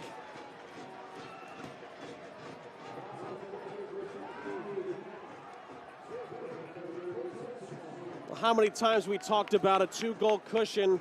It's about when you can get that first goal, and the Battery have plenty of time to try and turn this around now. Plenty of time and plenty of belief. Charleston made a change right after the goal. Malik Foster comes in for Wilmer Cabrera. Fresh legs down this near side channel. As we approach the hour mark, another Publix change. That is Charleston's 5th. Remember, one of them was a concussion substitution, so the Battery have 1 left. Messer into the middle, towards Foster! Oh, and Kolelat, after it pinballed around, the Birmingham keeper comes up with it. And now we're starting to see some of that wide delivery pay off. And that's where, when you ask different questions and you see different movements, you can kind of see where the defenders, their subtleties lie. Do they start to shift to the right? Do they start to shift out to the width where they're starting to apply some pressure? And then what kind of movements drive that change along that back line? And that's where Nathan Messer has been so clinical. But credit to the runs, the timing, and then the movement around them. Let's see if Charleston can keep to this front-footed attack. Kolelat again is there. He'll outlet it short to Cole. All of a sudden, the momentum seems to have shifted here. More Battery pressure. Birmingham starting to struggle when they have the ball at their feet. And Jay Heaps is going to try and do something about it. Romario Williams is going to be taken out here. And Samuel Mickelhatton is going to take his place. Another Publix alteration in this second half for the Legion, who are now all of a sudden clinging to a 2-1 lead. And clinging be the operative word, because do you look at the time remaining and say, we've got it in us just to see this game out? We obviously have defended really well throughout portions of this match, frustrated Charleston up until the point of the goal. But that is a lot of pressure to absorb for this amount of time. Here come the Battery again. Those fresh legs from Malik Foster on full display there. It's out for a Charleston corner.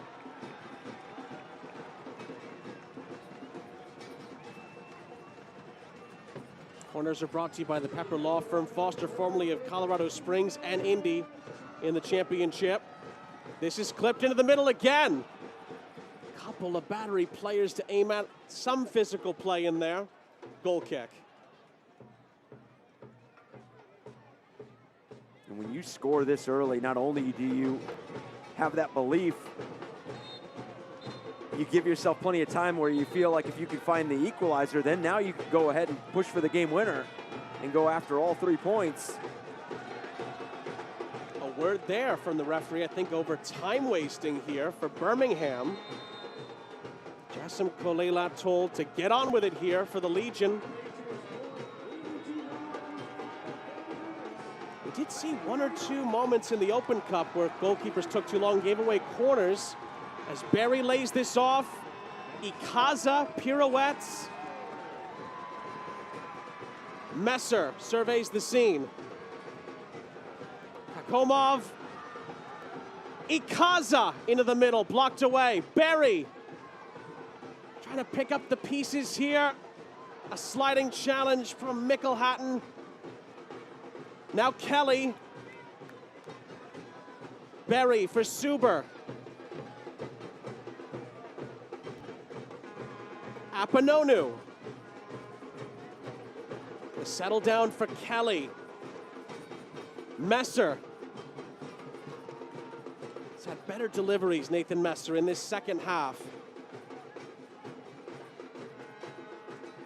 And Kelly again. You did wonder if fatigue was going to play a factor for Nathan Messer coming off a full 90 midweek. Coming in and play heavy minutes. He did play a full 90 in the opener, but that was a couple weeks ago. Blackstock from Apanonu. Foster. Ikaza on his off left, skies it.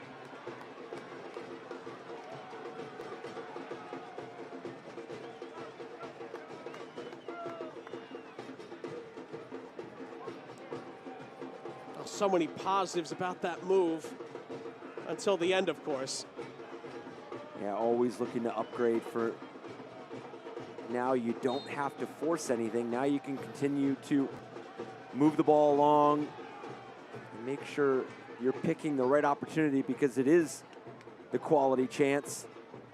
You don't have to rush anything. You don't have to do anything careless. And you could also see it with how they've settled in defensively, the Charleston Battery.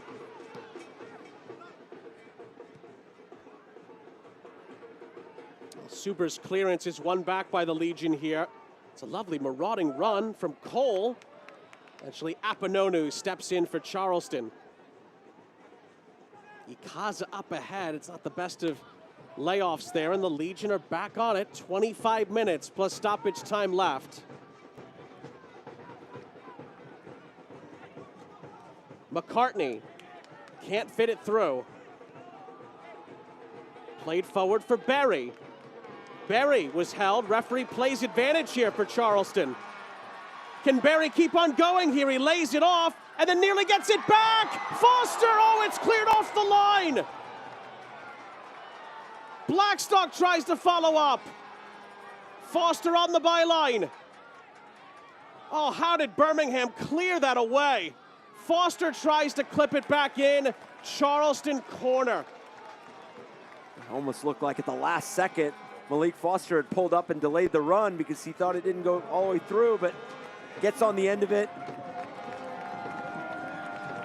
Birmingham, emergency defending. Looked like it was Ramiz Hamuda who stuck a leg out and somehow kept that out. Remarkable defending there. But Birmingham aren't out of the woods yet. Here comes the corner. Koleila. How good has he been? Koleila was fouled. Doesn't appreciate Ikaza's part in that. And the referee tries to simmer down that situation. Ikaza is somewhat apologetic. And a leader in this frustration of what this match has presented thus far is Kolelat, his ability to be so commanding of his box, but also make those big time saves when called upon. We've seen him incur a lot of different contact getting up there.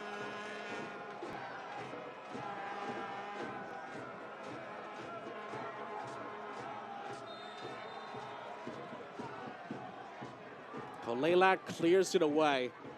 Start to wonder where Birmingham would be without him tonight. He's made some massive stops on either side of the halftime break. And I think the looks that Ben Pierman have presented the Birmingham Legion with this second half, as we see a Legion player down, have presented a challenge as well. Colton Swan has come out, played that out-and-out 9 higher up the field. Miguel Berry's dropped in, played underneath, let him find the game.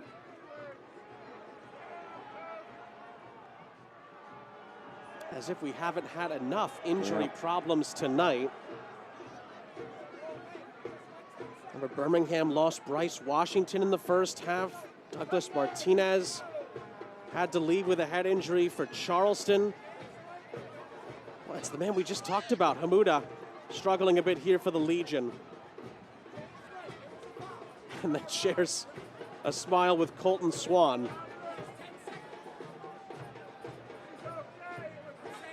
Well, Ben Pierman's asking 1 or 2 questions about how much time this is taking here. Maybe a suspicion that Hamuda went down to time waste from a Charleston perspective there, and Ben Pierman was keeping time. He said that took 10 seconds.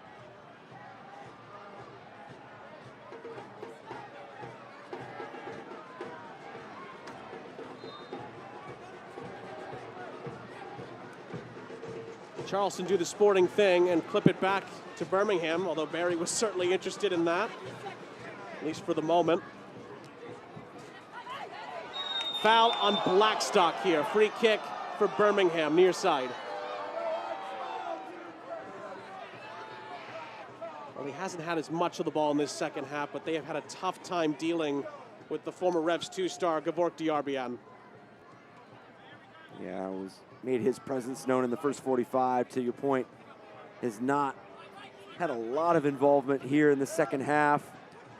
That's also predicated on the amount of defending Birmingham has had to do this half.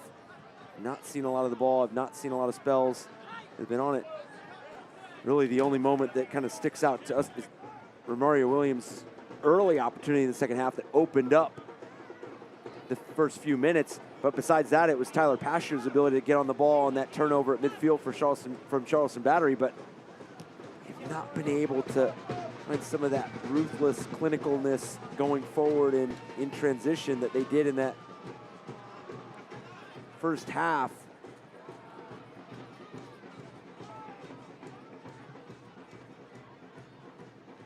Mickelhatton's header, it's then looped over the top down this far side for Pasher. Going down on 20 minutes plus stoppage time left. Mickelhatton or Shashua.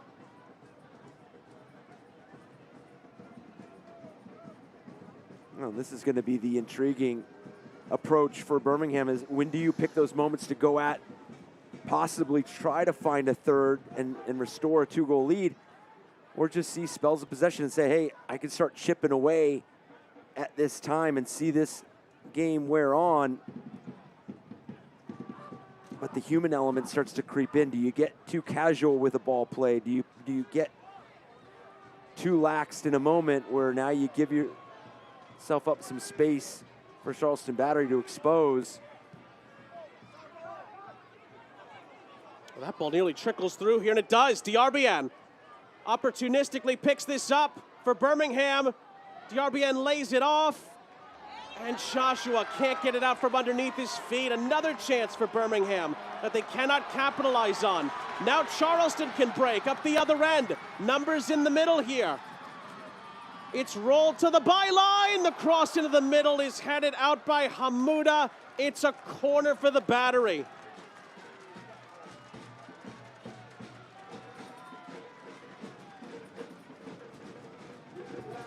And that right there is the prime example. Good possession, good spell from Birmingham. You went to the attacking third, didn't have the collective numbers to advance. You brought it back, and then you found that bigger pass over the top. But then it led to a quick attack for Charleston Battery in another corner. Messer to deliver an in-swinger here for Charleston. It's right towards the goal. Headed away off the line again.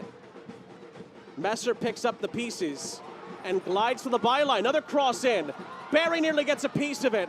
The layoff, oh, and Swan had a big wallop at that and sends it over the top.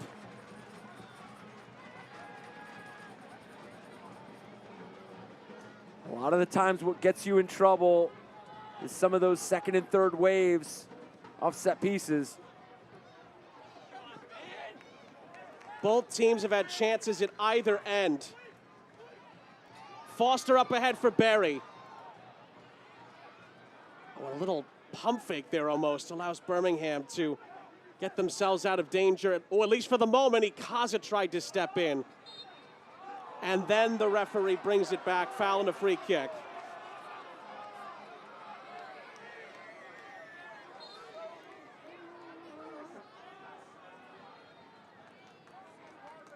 Looks like some more adjustments for Charleston Battery. Some players moving around. And again, and present a different look to Birmingham with this time ticking away. Now then, DRBN showing his pace, running right at Suber. DRBN across. Touched out for a Birmingham corner. He is lightning at times. Yeah, as soon as he gets turned and faced, I mean, he is going to present a lot of problems to teams in this league.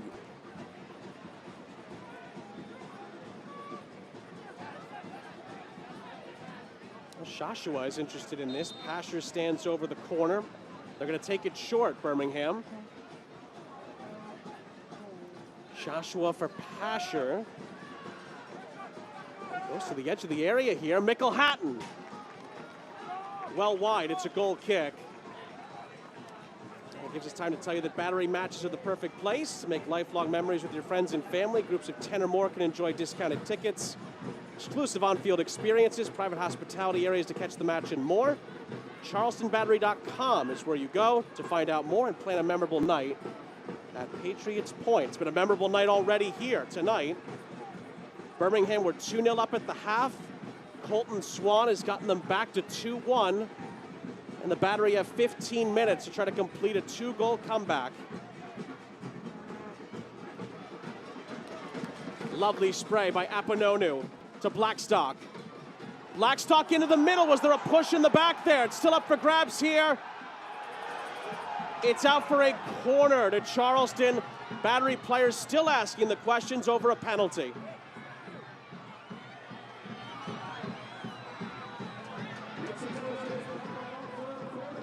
Quality delivery from Blackstock, putting it in an area where teammates can make a play, and you see a subtle push there in the back. Birmingham still has to deal with this corner. Whipped in by Kelly. The header is square. Barry's attempt blocked off the edge of the 6.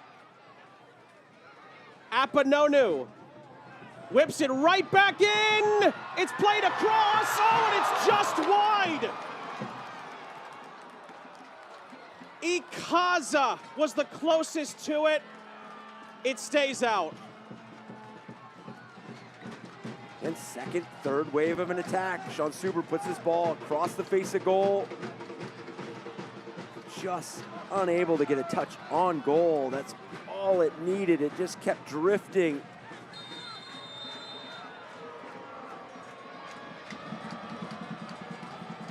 What an effort by Suber, by the way, just to save that. And Birmingham are then let off the hook. No one could redirect it cleanly.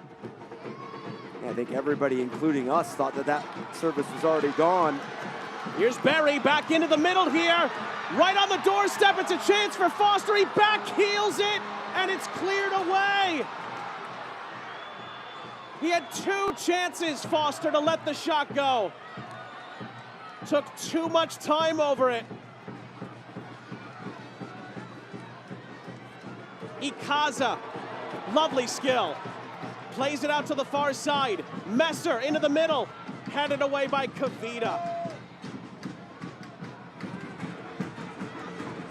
Two really close calls that the Battery have not converted. Ikaza down the line. It stood up into the middle. Oh! Kolelat! Jaw-dropping save to deny Berry.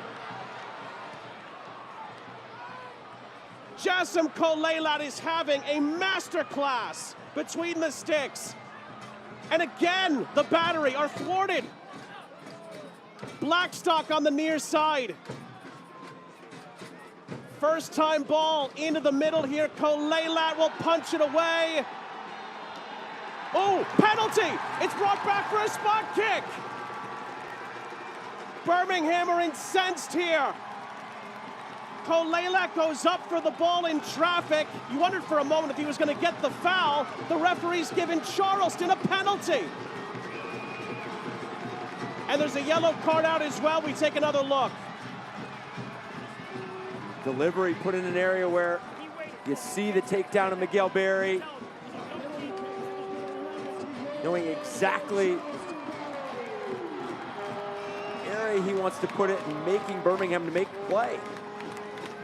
And I know they're arguing the call and they want an explanation, but they're having to move on and they're going to have to deal with this penalty now. Well, we said that Kolelat may have been fouled because Berry was pushed into him. And Jay Heaps can't believe the decision either.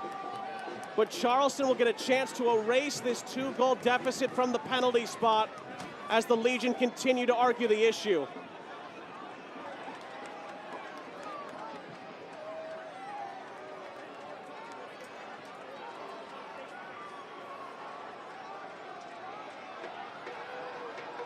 I will say that I don't know if there's a goalkeeper out there that hasn't been playing with the momentum that Kolelat's playing with right now.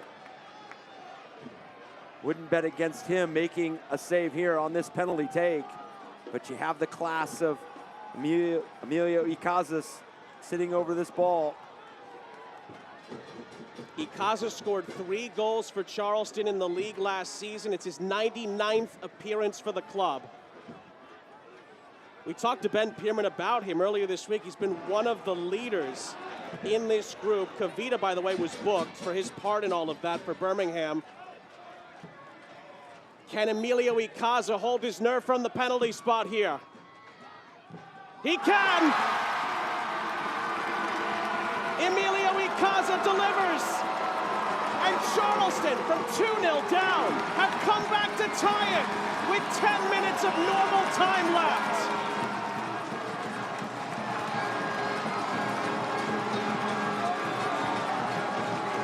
Here's the delivery again and the takedown of Miguel Berry. And the penalty conversion from Emilio Ikaza. Deceptive and clinical. Charleston Battery have been knocking on the door. 2 second-half goals. You're level, you've got plenty of time, you've got the momentum.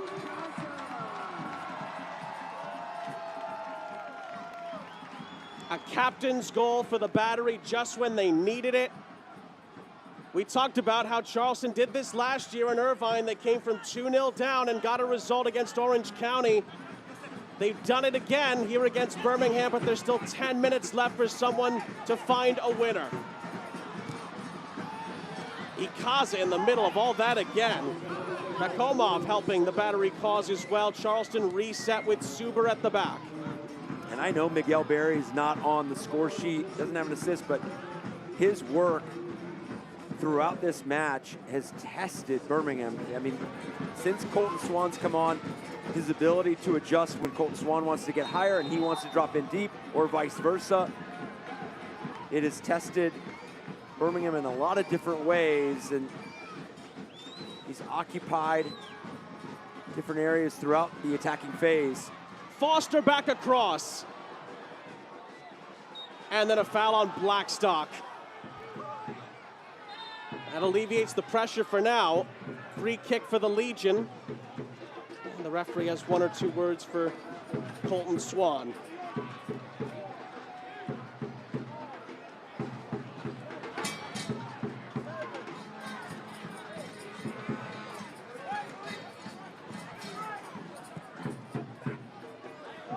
That's clipped down the near side, out of play, out of reach of DRBN.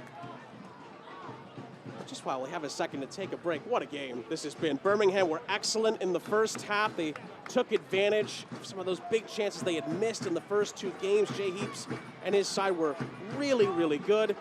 Incredible response from Ben Pierman's battery in this second half to come back and tie it. And I agree 100%. I think when you look at early season matchups, I think we all looked at this one and said, this could be very intriguing, because although the Charleston Battery are coming off a historic 2025 season, there's a lot of unknowns. I mean, lack of familiarity, obviously some key departures, but also some key additions.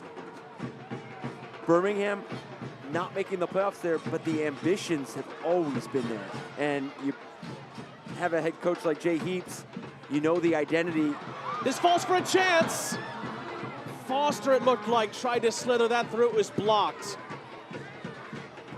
Berry fouls DRBN. Free kick, Birmingham Legion. You just knew the identity for Birmingham was going to be there from day one. And how it all came together was something that we were here to see. But my goodness, this is exactly what we envisioned an Eastern Conference clash looking like. Well, Birmingham are going to make another public substitution here. Seth Antwi is going to be withdrawn. Sebastian Tregarthen, who is more known for his attacking prowess, is going to come in for Birmingham. Still 6.5 minutes plus stoppage time left in what's been a blockbuster of a second half. And really, the whole game has been fabulous.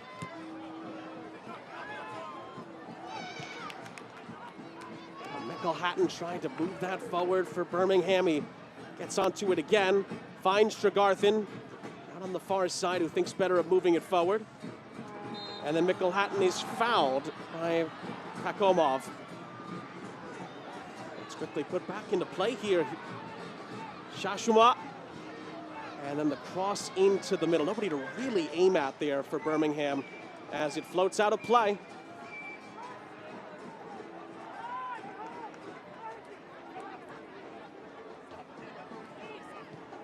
Zamudio plays through for Ikaza. Time and space here for Langston Blackstock. Early ball for Malik Foster. Foster does well to the byline, it's in the middle! Oh, another ridiculously good save by Kolelat at point blank range. And Miguel Berry wonders what he has to do to score. I want to see this week's USL Championship Save of the Week listing, because Kolelat's got to have a couple in there. He might have 3 out of the 4. Yeah. He's been unreal. I mean, which one do you choose at this point? On the back end, I think it was Blackstock again on DRBN.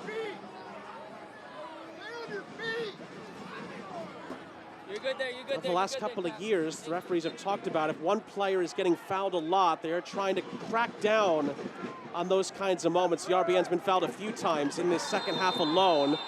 And there's another foul on this near side. This time Mikkel Hatton is brought down. Another Birmingham free kick. Yeah, you have a couple players throughout the USL Championship that start to get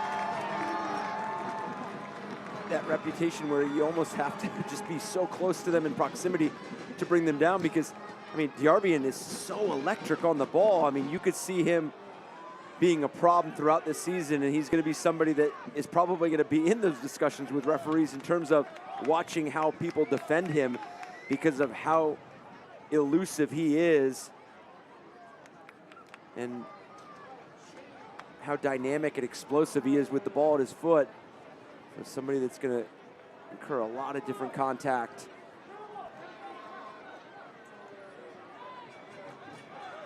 Remember, the Battery are back here, Patriots Point, Saturday, April 18th. The Rowdies are in town. 3 p.m. kickoff. Tickets are on sale now. Go to SeatGeek.com/Charleston Battery tickets to get your seats today. Another good one upcoming on the docket. Now then, Birmingham with Tregarthen, who tries to shoot, and Zamudio makes a big save for the Battery down to his right. One of his biggest contributions on the evening. Blackstock tries to release Malik Foster down this near side.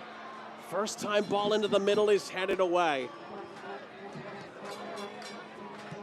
Good hold up by DRBN, and the flick on here from the near side. Suber commits a foul on Shashua, and Birmingham have some changes afoot. That is gonna be it for Gavork DRBN. What a performance. He was a pleasure to watch. Sebastian Saucedo will take his place. And Peter Vassell is going to enter as well for Birmingham. Remember, both teams had a concussion substitution. They get an additional bit of leeway for that. Tyler Pasher makes way. So now Birmingham are done. No more substitutions for them. They've used 5 and a concussion sub. Charleston can use one more if they choose. 2 minutes plus stoppage time left.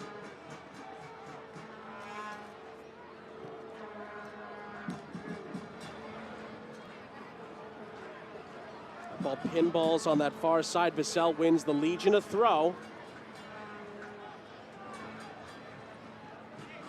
This change is brought to you by Publix. Is there time for someone to go on and win the game? Amuda, oh, that's short. But it's a loose touch on this near side by Foster, out for a throw.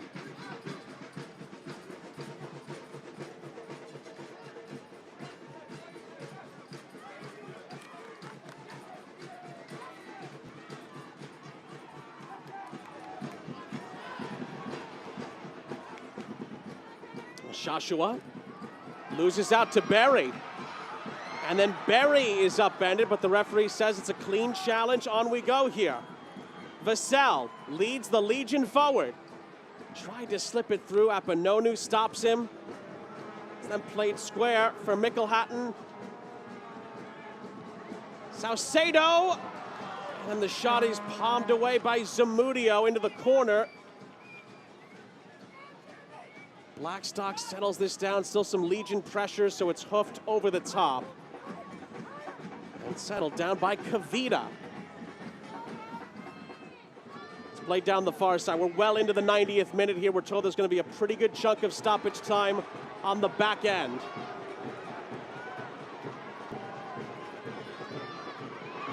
Ooh, challenges there. A couple of shirt pulls in that as well.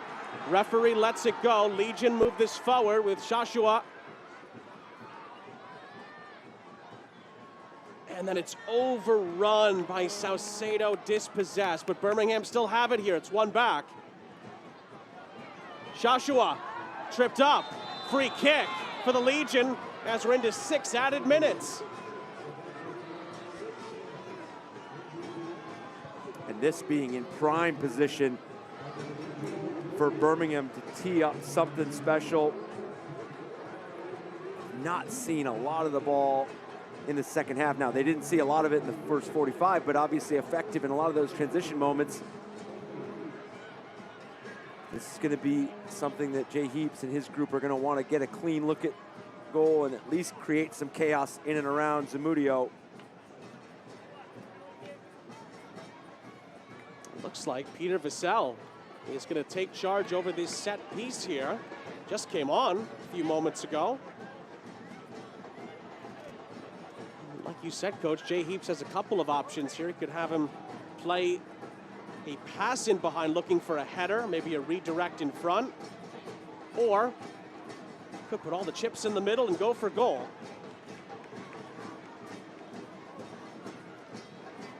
Vassell does look pretty poised to maybe have a crack at it here. Vassell is going to shoot. And hindsight's always 20/20, but maybe he shouldn't have. Yeah, when you're going to take from that distance, you want to at least test the goalkeeper and make them make a save. Put your team in a position where maybe you can jump onto a rebound, create some traffic. Settle for conceding a goal kick, and right back to on the ball, the Charleston Battery go. Ikaza, it's deflected. Nudged header towards the byline. How smart is that from Foster? Wins a corner for the Battery with 4 minutes left. Excellent awareness.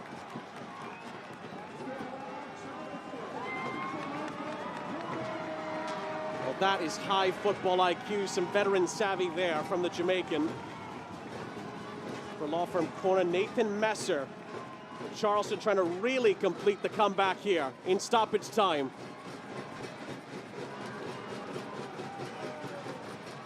Messer towards goal. Oh, it's punched away. The header is down. It's in. It's in. Charleston take the lead at stoppage time.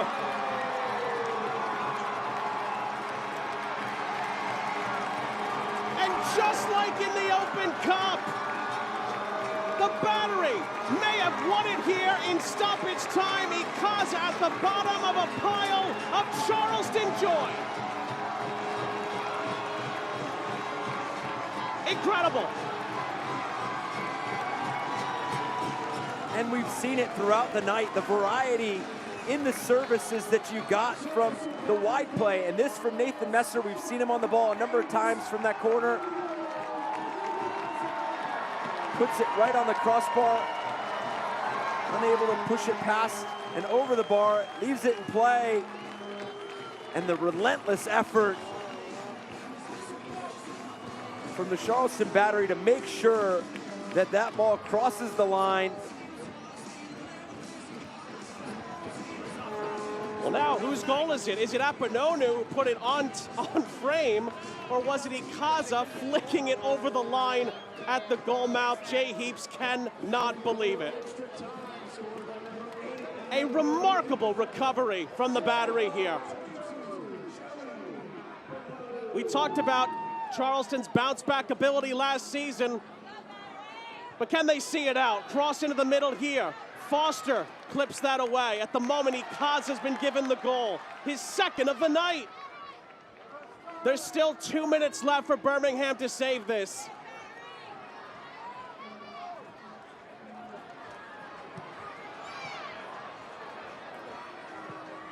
It's played centrally. Akomov puts it out of play with 1.5 minutes left. Well, Emilio Ikaza's come in. He scored the game-tying goal from the penalty spot. And the captain's only gone on and scored the go-ahead goal in stoppage time. And the Charleston Battery's love affair with stoppage time this week continues. And you get goals from players that you bring on in the second half that have just come in and made that impact. Obviously, the impact that they're making throughout the season is already there, but you're having to step up in different times. Opening the scoring with Colton Swan, had the brace midweek, so he continues his form in front of goal. And to your point, Emilio Ikaza comes in, tucks away the penalty, and then in relentless pursuit there on the corner kick. The whistle here, the entire Birmingham technical area cannot believe that the play's been stopped here. It's going to be Charleston ball, final seconds here. Birmingham were 2-0 up in the 27th minute. They were 2-0 up at halftime. And Colton Swan provided the spark, scored in the 58th minute to make it 2-1. Emilio Ikaza with a second half brace has Charleston ahead in the dying embers here. And the performance of Malik Foster as well. I think him coming on, that spark in that wide area, really tested his defenders in different ways. As we see another change for Charleston Battery coming. Jeremy Kelly is going to make way here, also had a good night.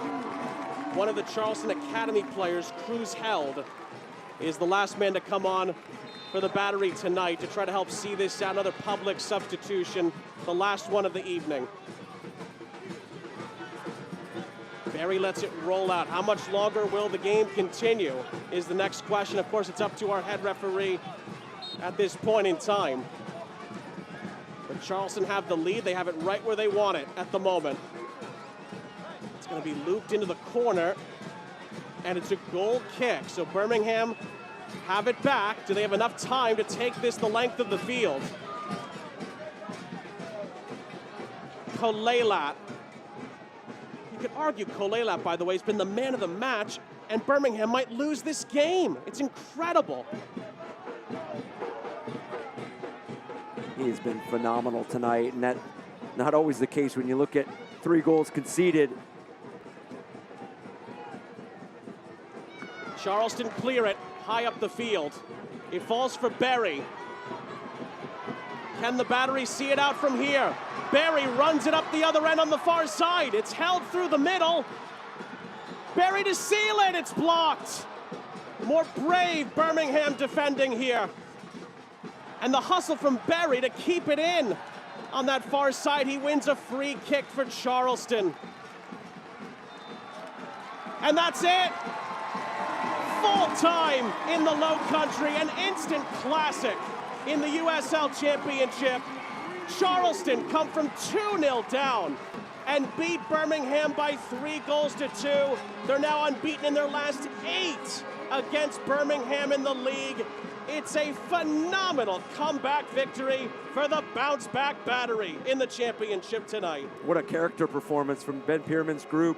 They have been tested early and often here, early season. Had the midweek one where they had to take extra time to score the game winner, and then here overcome 2 goals, win it 3-2. What a performance from Charleston Battery. What a game from start to finish. Birmingham were so good in the first half, 2-0 up. Charleston claw it back in the second half, and Emilio Icaza is the hero.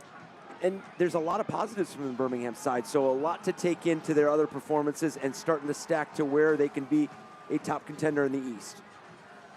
What a game here in the Low Country. Charleston were 2-0 down.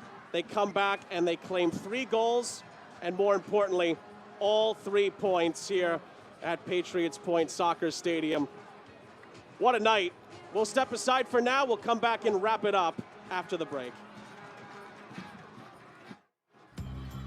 We've always been heads up about money, but sometimes life throws you a curve, like juggling college for our son and what it might take to help my dad if he needs it. He's always been there for us. Our region's Green Print plan helped us feel more prepared for whatever comes next. And Mike went the extra mile for us with great advice. We feel like we've got this. Extra confidence from Greenprint. Extra know-how from our people. Extra is our ordinary at Regions.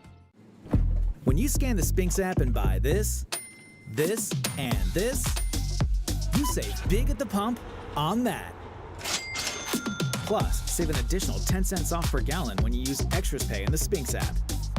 People who love delicious fresh fried chicken know the restaurant with the crispiest, juiciest out there isn't a typical restaurant at all. Taste the hand-breaded southern fried surprise for yourself. Spinks, making life easier.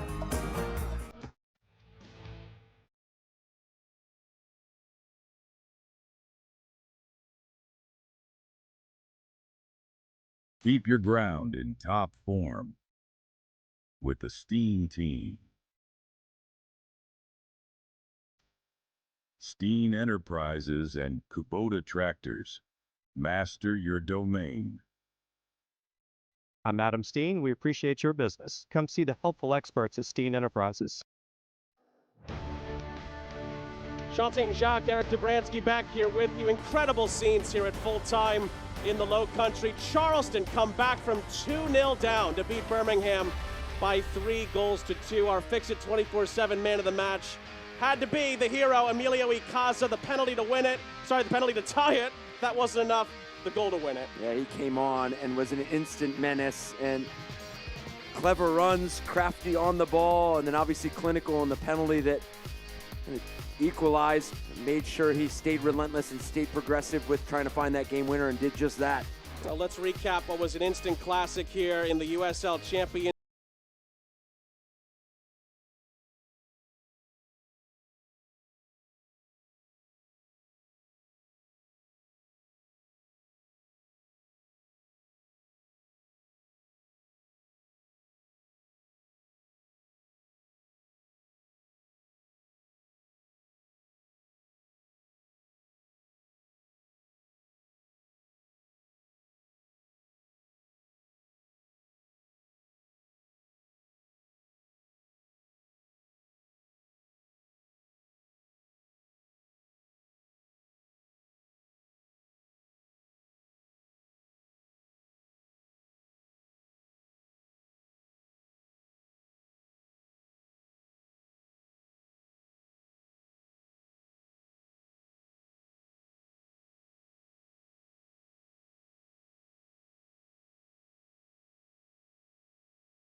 Tuck it away for the game winner and his brace for the match. No days off play of the match. Incredible ending that sees Charleston win it. Regions full-time stats, 22 shots to 11 for Birmingham. Drastic change from one half to the other, and Charleston just would not take no for an answer.